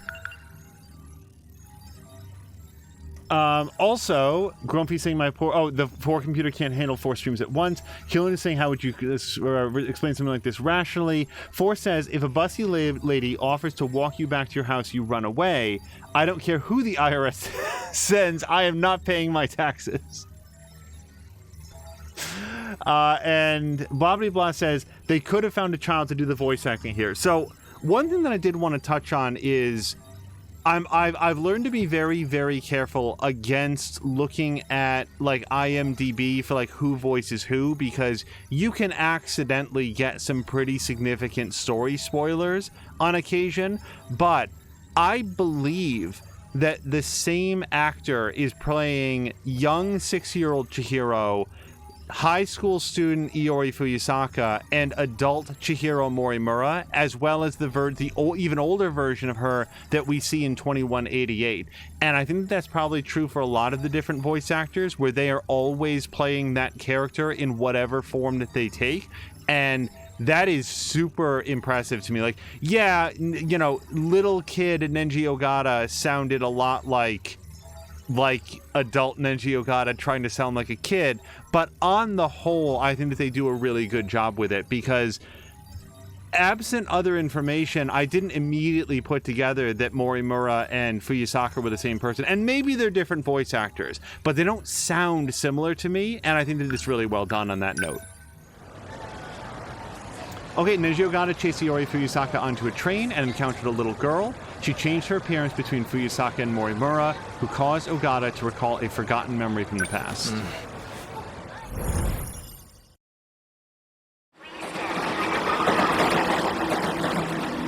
I guess when you put it like that, maybe you've got a point. I should slow down and think a little. Still, though... Hey, are you even listening? I'm back. It's happening all over again. And another thing that's interesting is this is how most of the stories start anyway, where like they're at the same sequence of events but then choose to do different things. But that's all like in the real world, and this appears to be in a sort of fictionalized version of the real world. You're acting kind of weird. Yeah, it's really getting to me. I'm already sick of all this shit. But what can I do? That was weird. Why'd I think Fuyusaka looked like that League of Darkness lady? I'm not seeing things right. Who even is that voice? How'd I end up in... Where the hell was I? I feel like I saw it on some Okay, we definitely heard that one. That League of Darkness lady. She said something weird when she had me at gunpoint. She said I was the one who had this key in the first place. But none of this is ringing a bell. Can't figure this out.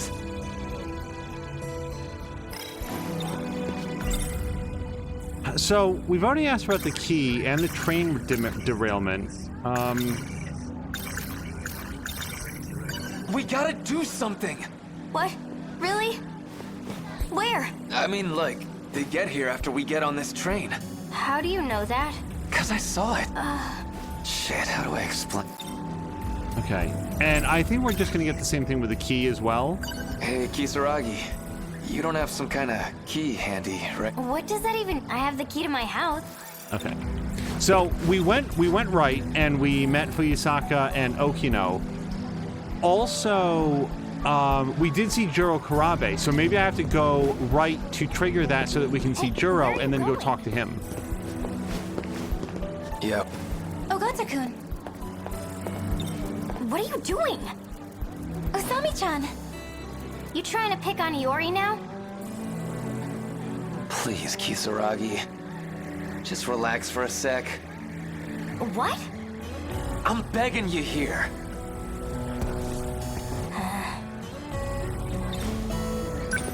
Fuyusaka. That wasn't some magic trick, right? What do you mean? Anyway, I mean, that kind of thing ain't normal, right? It was some trick, yeah? Super weird way to start a conversation with somebody. So, that League of Darkness version of you. I mean... Okay, what's your connection to that black catsuit lady? League of Darkness? What are you talking about? Damn it, I sound like a total loon. Caroluna, just for the record, this is how you don't talk rationally about it. I mean, the key. You told me something like, I used to carry this key, right? Ogata-kun, I'm really not sure I follow. Ah, damn it. I gotta figure out how to say this right. Okay, so you haven't said it yet, but you're going to tell me soon. You know what I'm saying, right? I just want to know what it all means. I really don't know what you're talking about. Man, this shit's so hard to explain. The train's leaving soon. Let's go, Okino-kun. Hey, you don't look so good. This is how you get arrested by the Metro Police, by the way. Seriously, you're being really weird. Okay, so we didn't see Juro this time, but that doesn't mean that he's not over here. Well, look what we got here.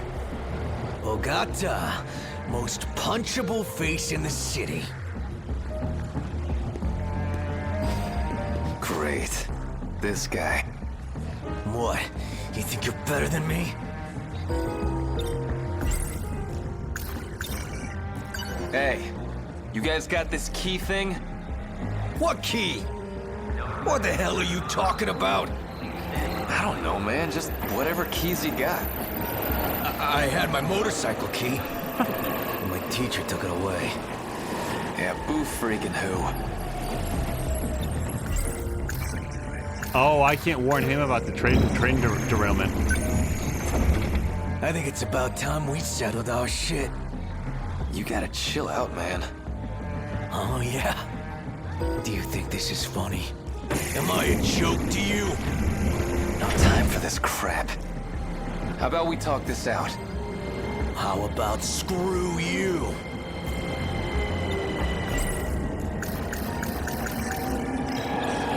No more running. Oh. We settle this right here, right now.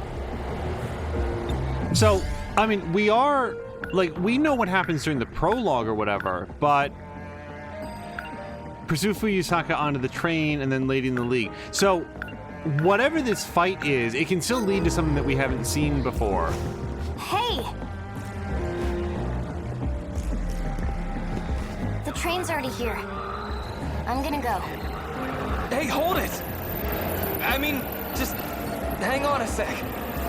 I really need you to stay off that train. Okay, seriously, what's going on? I don't even know how to describe it. It'll be really bad. Wait, You trying to run? You think I'd run from you? Huh?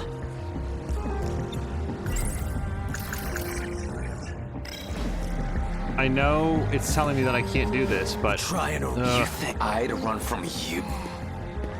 Huh?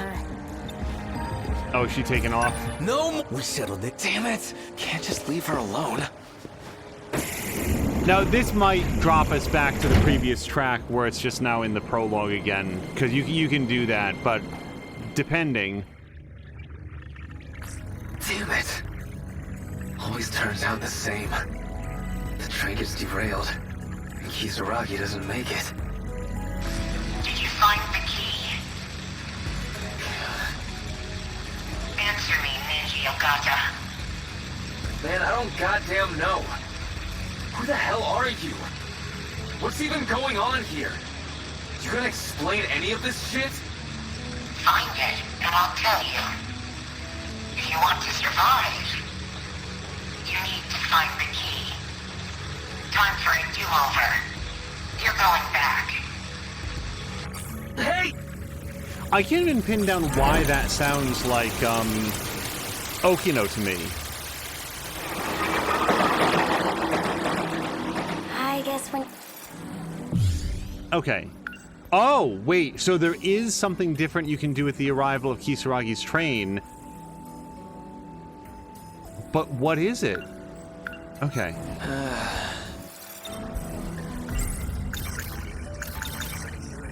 We gotta do something. Alright. Hey, where are you going? Yo. Ogata-kun, what are you doing? Osami-chan, you trying to pick on Iori now? Please, just relax for... What? I'm bet... Well, so I've already asked her all the questions that I can. Is it best to just leave now?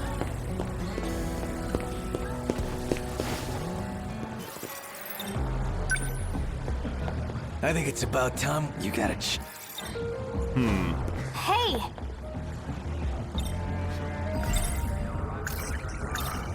Hey, Kisaragi. What? Come on, you're fighting again?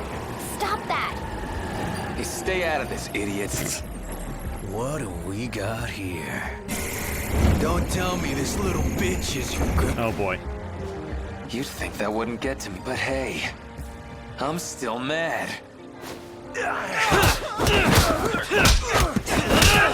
Stop it!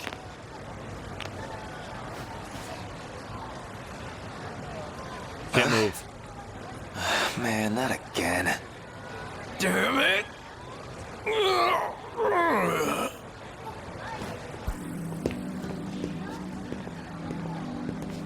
The train's already here. I'm gonna go. Hey, hold it! I mean, just hang on a sec. I really need you to stay... Okay, seriously. I don't even know how to... It's... Okay, so on the map it showed, say something about the train derailment. Or, like, this is the key to do Look, something. they're coming. This train's gonna get derailed. It's gonna be a huge accident, okay? Okay, whatever. My train's about to leave. I'm being serious here. You can talk shit on me if you want, but believe me, just this once. Please, don't get on that train. So? What do I do instead? Let's just get out of the station. We gotta get out of here while there's still time. If we can just get outside this place, that's gotta change something.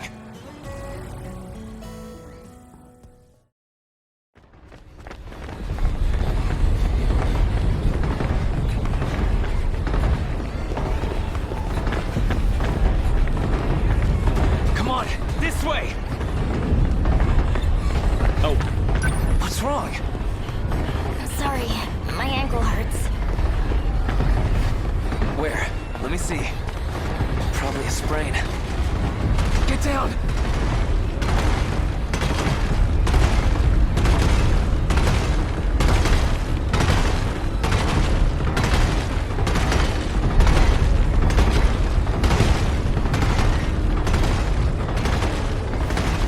It's gone.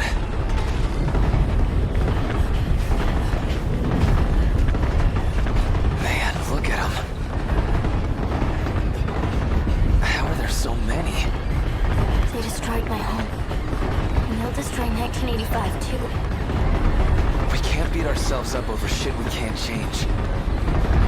Maybe there's no way out of this, but we'll never know if we don't run. Anyway, come on. We gotta keep going.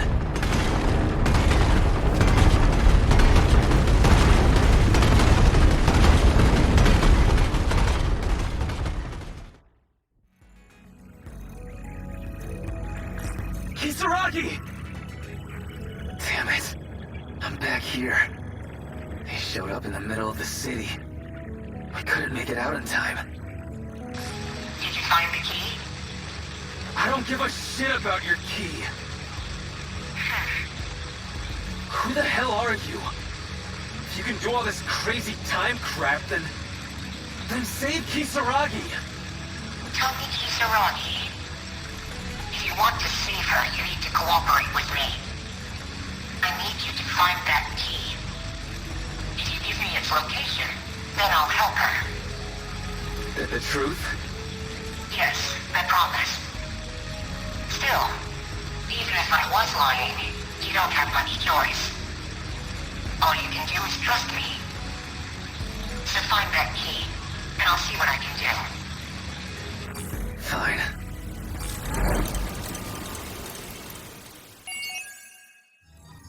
Also, Kara Luna had said Kisaragi, K-E-Y. Okay, so escape failed, which did lead us to some new information. Oh yeah, and we can definitely just go ahead with this. Ninjugata and Tomi Kisaragi left the station to break free from the repeating train accident, only to find that the kaiju have already invaded the town. Right.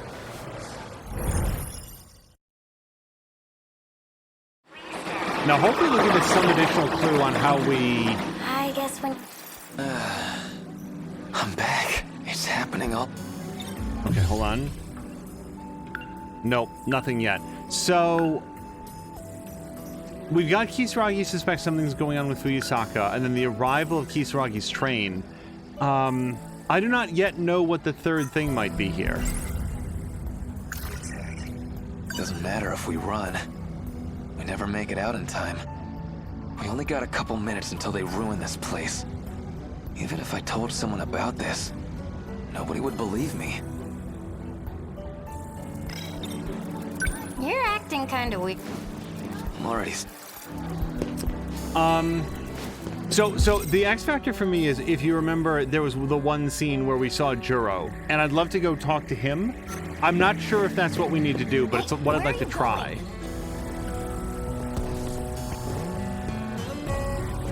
Can I hang out back here? Because it was not engaging with Fuyusaka that got Hey, Juro over here. you don't look so good.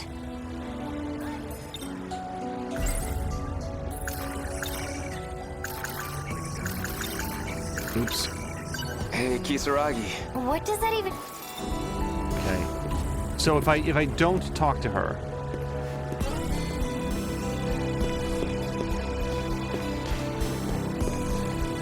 Oops. Wait, what was over here? Nope, just her. Seriously, you're being really...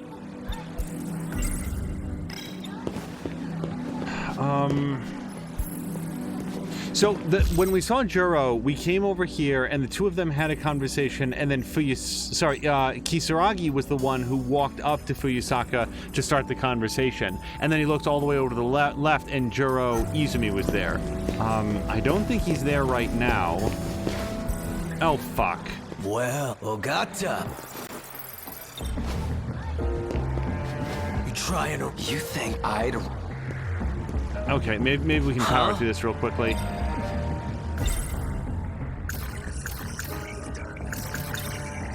Hey.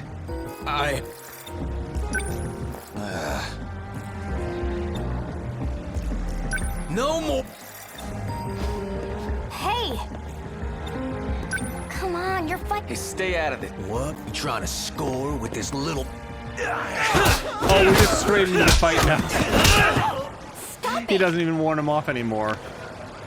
Damn it. Not again. Well, if you didn't keep pissing me off, this wouldn't keep happening. Damn it!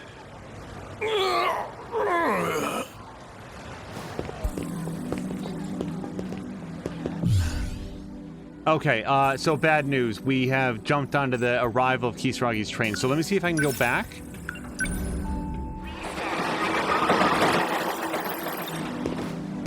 All right, Yo, Ogata-kun. please. Fuyusaka. well, let me think about the Doesn't attack matter just in if we case it's relevant. Or even... That was weird. That League of... Like every path here is just try not to go all the way. Like Juro Izumi was like around here, wasn't he? Yeah, so I don't want to keep going left. Anyway, I mean, it was some...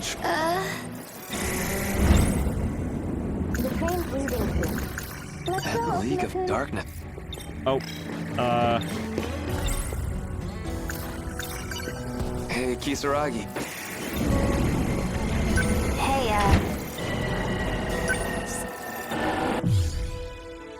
so what else is there to do? If we don't see Juro here and I can't interact with him, we have to do something before the train arrives. As far as we can tell, interacting with Wajima is what causes the arrival of Kisaragi's train. It may also be tied to time. So what's the third thing that I'm not yet doing? Oh! I think I have an idea.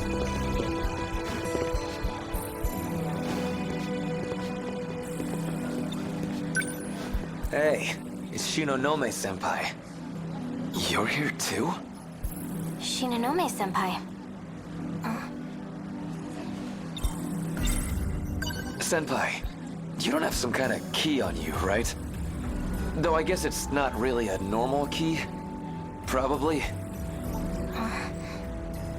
Man, how do I say this? A key?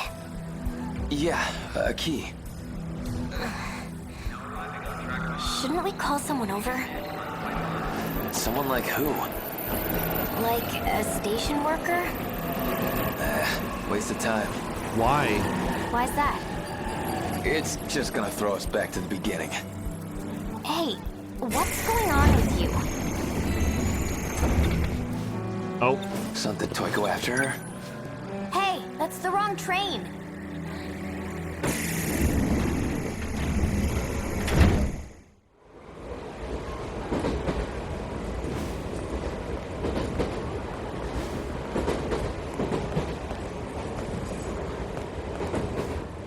Hey, what happened?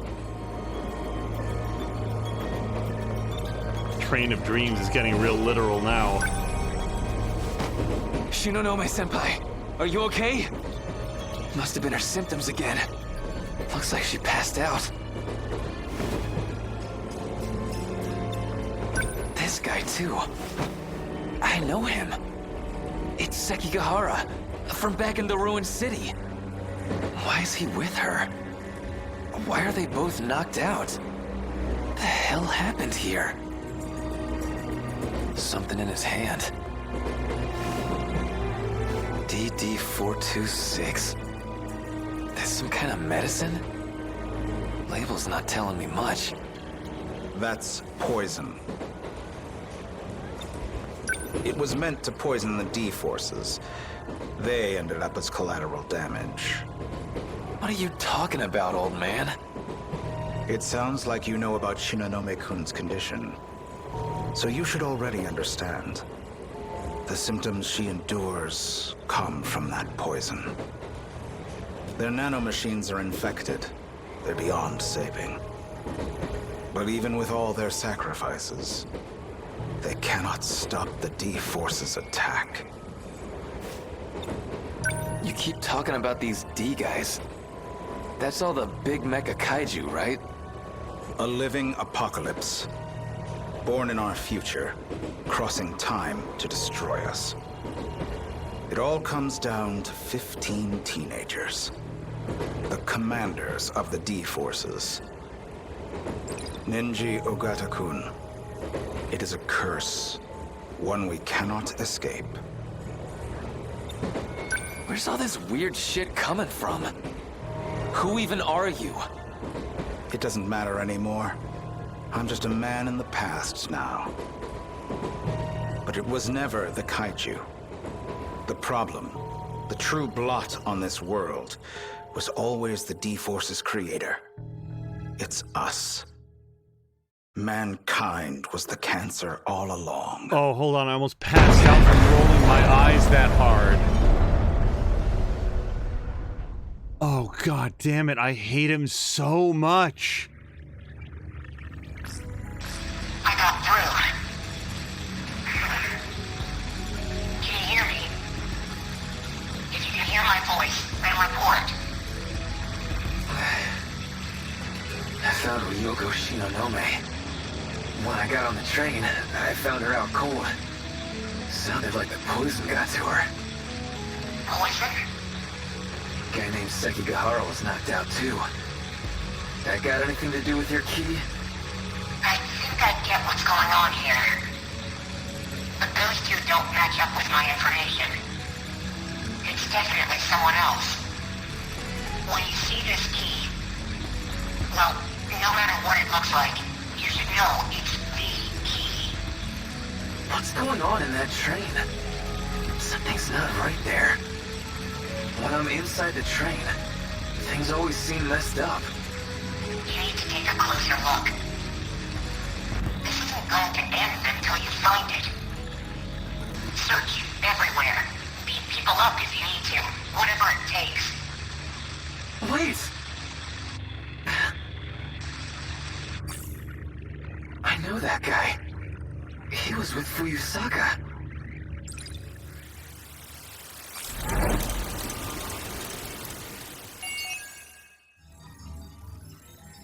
Oh, and now we can do Hijiyama. But as long as I can continue this, I think we have time for one more chapter. Nenji Ogata found Ryoko Shinonome and Ei Sekigahara collapsed on the floor inside the train. As he reported back to the mysterious voice, who we've now confirmed is Okino, or at least an aspect of Okino, he caught a glimpse of the person behind the static. Also, Force is saying, first of all, she's $20 until payday, so her dad and she are getting creative. Honestly, she's offended they aren't going to give me my yearly salary all at once. What the hell? Sometimes they'll give you, and, this would have been covered during your onboarding, but, they'll give you, in advance because they know that you need to get settled or whatever. Some jobs will offer that as part of, the signing up. Also, Force says, as a dumb trope as it is, I really like the stuck in a time loop story. See, I'm not sure that I consider it a dumb trope. It is a storytelling technique that we've seen in the past, but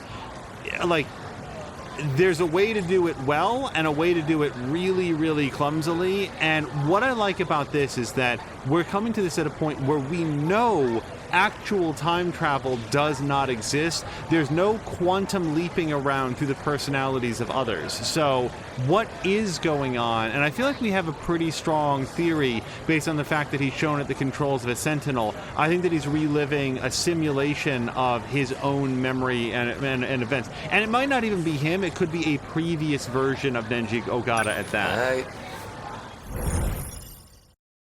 Azric just got source code vibes from this scene. Gotta watch that movie. I feel like I've seen that, and I'm having trouble. Put it like that, oh, maybe I can't. You've got a point. I can't fast forward this. I should slow down and think a little. All right, I get it.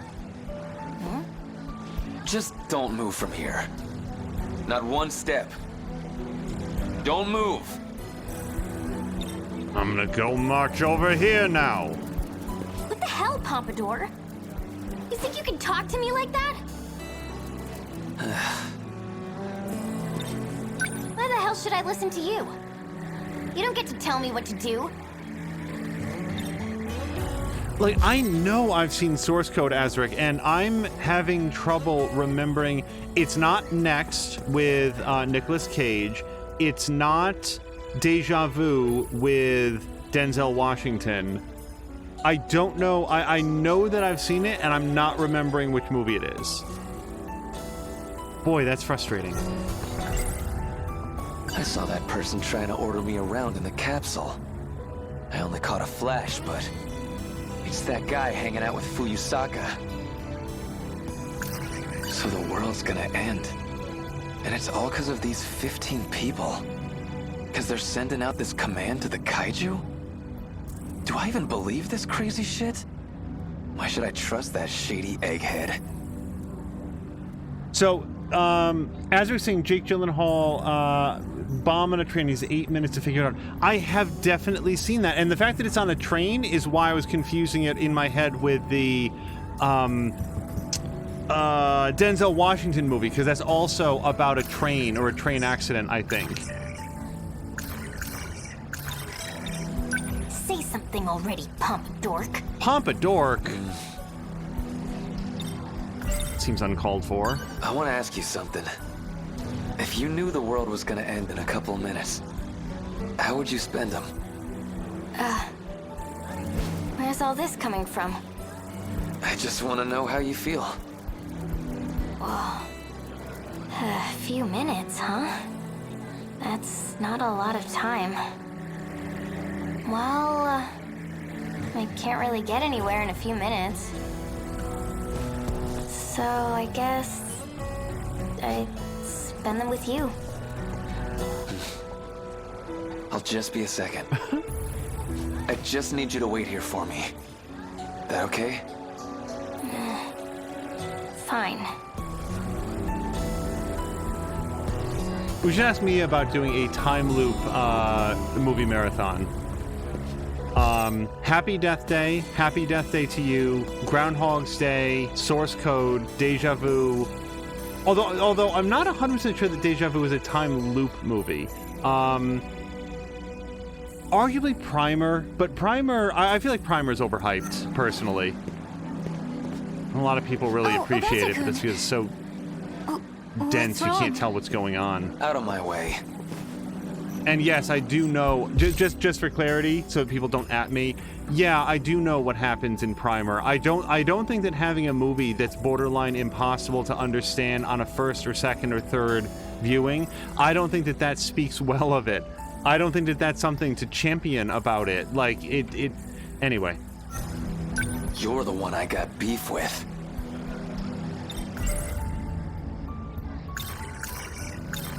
Okino, you're the one. I saw you, you asshole. Oh, what are you talking about? Drop the act. How'd you put me in that capsule? Why do you keep putting me back here? I really have no idea what you're saying. Bullshit, you don't! We got two ways to do this, kid. Either you talk, or I make you talk.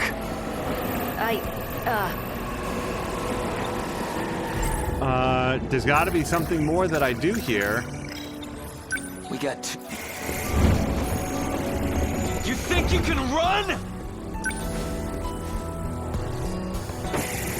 I'm basically just taking a blind stab at, like, this is gonna... Nope. Okino, you asshole. What's going on here? Can he see me? I'm on to you, bastard. Get me out of this capsule thing. Capsule? Did he figure it out? What's our next move? Wait, you're the... Now I remember.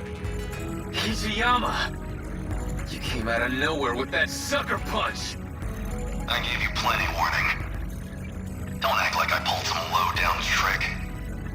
It's not my fault if you can't take a punch. You... son of a...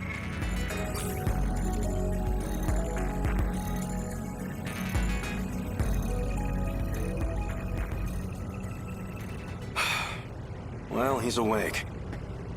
What do we do now? Don't worry about it. We're not done yet. Where am I? What's going on here? You don't have to know. You're going right back in. Okino, you said you'd help us, right? Then you gotta do something before the attack hits. Can't you save any of the others? An attack? Wait, you mean... those things are the true foes of the Sentinels? Exactly. What I need to find is the reason for the attack. So now we're here, trying to find the key that controls the D-forces.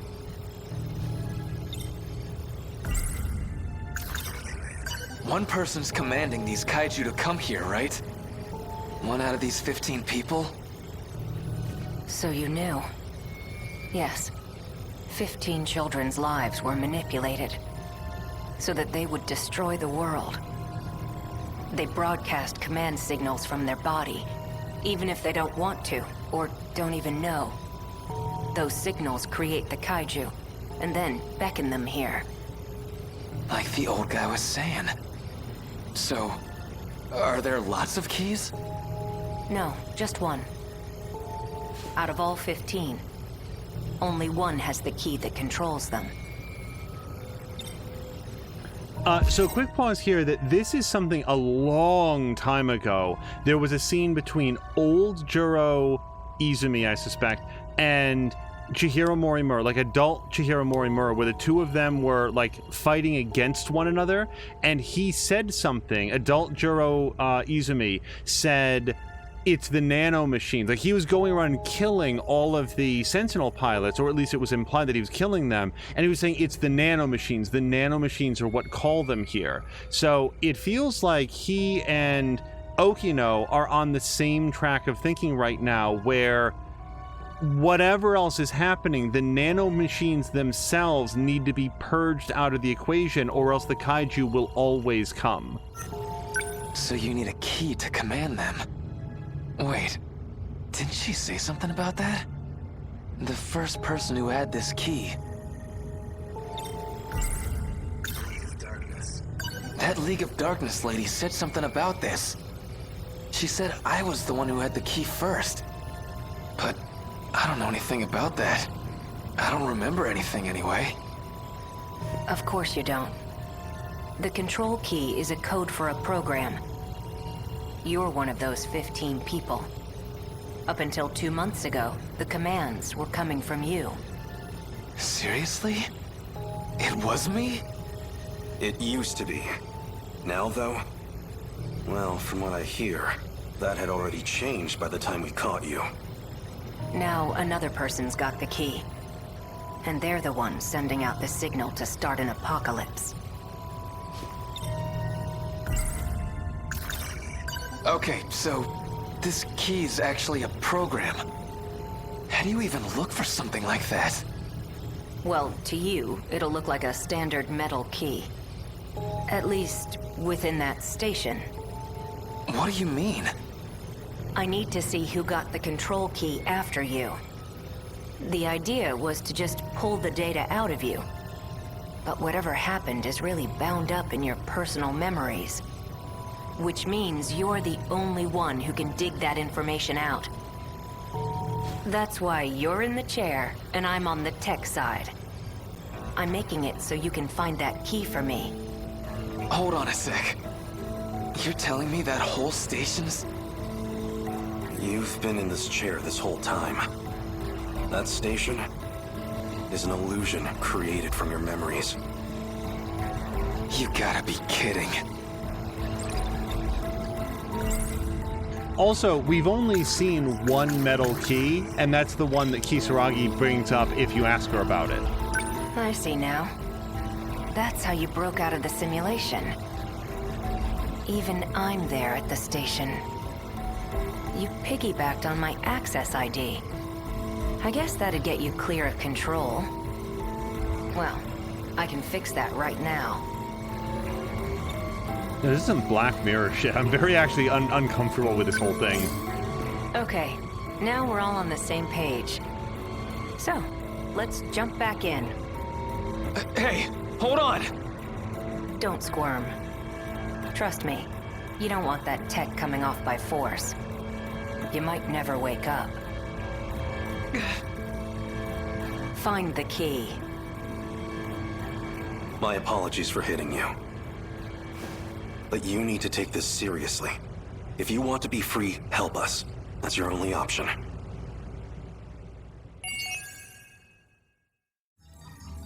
Now, with luck, Mia is available. Mia is streaming, so we're probably going to see about jumping over to her. So that'll probably be the last story beat we do for this episode. I do think that I want to go and take a look at some of the mystery files that we've been updating, because every once in a while they share some brand new information. So we can proceed with him, but before we do that,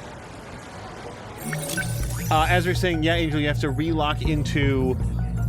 or re-look into source code. Yeah, I would like to see that again. I know that I've seen it, but it's been long enough that I have a memory of liking it. Like, if you asked me to name every time loop movie out there, that one would not have come up naturally. So, Mia's not live yet. Let's give it a few moments, and we'll see if she comes around.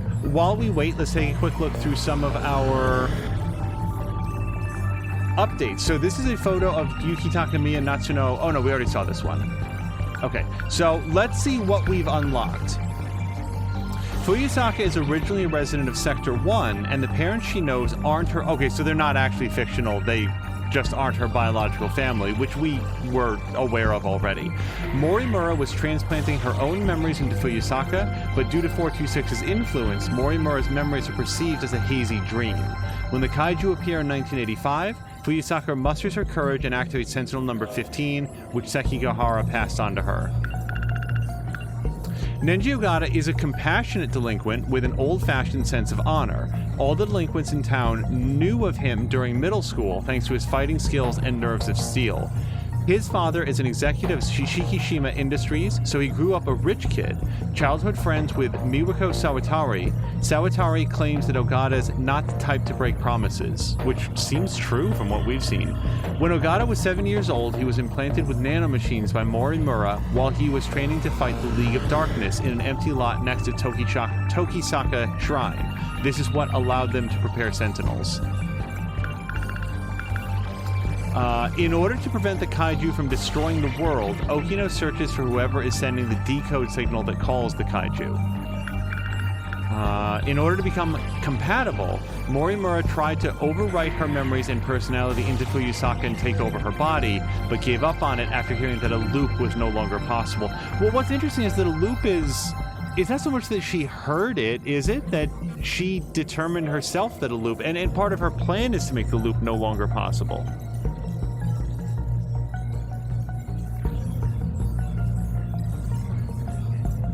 Carolina says, for some reason, I find it exceedingly easy to trust people who say, trust me. Is that like from Hijiyama? And then Goofy says, trust me. Forrest says, I do. I hope Moo is doing well. And Goofy says, I hear snoring. I suspect Moo is sleeping. Goofy, just make sure that the speakers are up when Mia goes live. And I think that we can fix the whole sleeping situation. In 1976, Nenji Ogata, who was 7 years old at the time, gets injected with nanomachines by Ms. Morimura, the one considered to be the grown-up version of Fuyusaka. This is a crucial step in preparing the Sentinels. An apparatus that uses compressed air to inject miniature capsules of nanomachines into a human body, also known as a syringe gun. Yeah, it's a much better name than magical gun. Morimura was implanting her own memories into Fuyusaka, which is the cause of Fuyusaka's troubling dreams. And now the loop. If you save your own data or shift yourself to Sector 0, Then you'll be able to skip the reset and end up in the new world, which is 16 years in the past, while maintaining your current appearance. However, you would no longer be human in the new loop, but merely a simulated personality that Universal Control has reconstructed. So, simulated personality, what's the nature of the physical form that you're taking? I guess is one of the questions that I have about that idea. Cara Luna says, it stands to reason that the physical form of like everybody older than the age of 16 is somehow simulated, that they're not real people, but I don't... The nature of the loop remains one of the sort of odd question marks here. Carolyn is saying, are they compatible, then get injected with nanomachines, or are they injected with nanomachines and then become compatible? Being injected with the nanomachines appears to be the trigger that allows them to summon a Sentinel. However, like, it appears that... I'm using "it appears" a lot because there's so much about this that remains a little bit vague to me. But Fluffy the talking cat, which again, I stress to people that are joining this stream in progress, is an actual character in the game.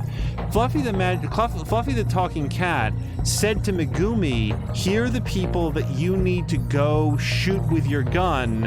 They're demons," or whatever. And that being injected with the gun was going to make them fight, or I don't remember what the explanation was that Fluffy the cat said. But it is every person that Megumi shoots, and in the place where they get shot, that's where their Sentinel switch start button gets implanted. So I believe, Cara Luna, that they are first compatible. Fluffy the Magic Cat knows about that, and they earn the ability to summon Sentinels after they were shot with Megumi. That's my best guess.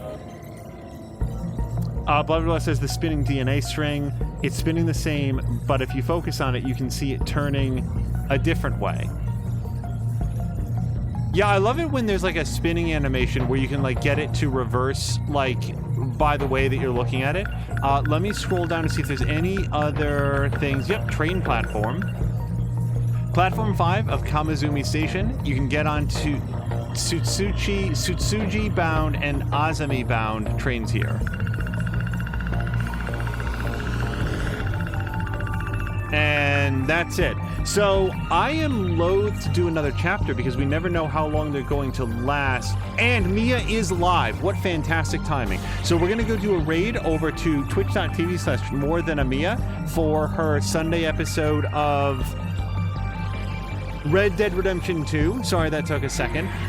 If you're in the mood for some Factorio, Samalander is currently live. And if you're in the mood for 3D Factorio with fewer enemies, then the Fox Fam is live with Satisfactory. But I look forward to Mia's stream of Red Dead Redemption 2 every single Sunday, so we're going to jump over there. And then I know that after Mia's stream, there'll be another watch party for Samalander's Robotech tabletop role-playing game that will be happening in Mia's Discord, and that'll kick off around 6 p.m. today. Thank you guys so much for joining me for episode 17 of 13 Sentinels. We got a chance to finish off Fuyusaka's story and begin a pretty deep dive into Nenji Ogata's. So I enjoyed a whole bunch, and we'll see you over in Mia's stream in just a few minutes. Until next time, you guys, thank you so much, and I hope you have a great day.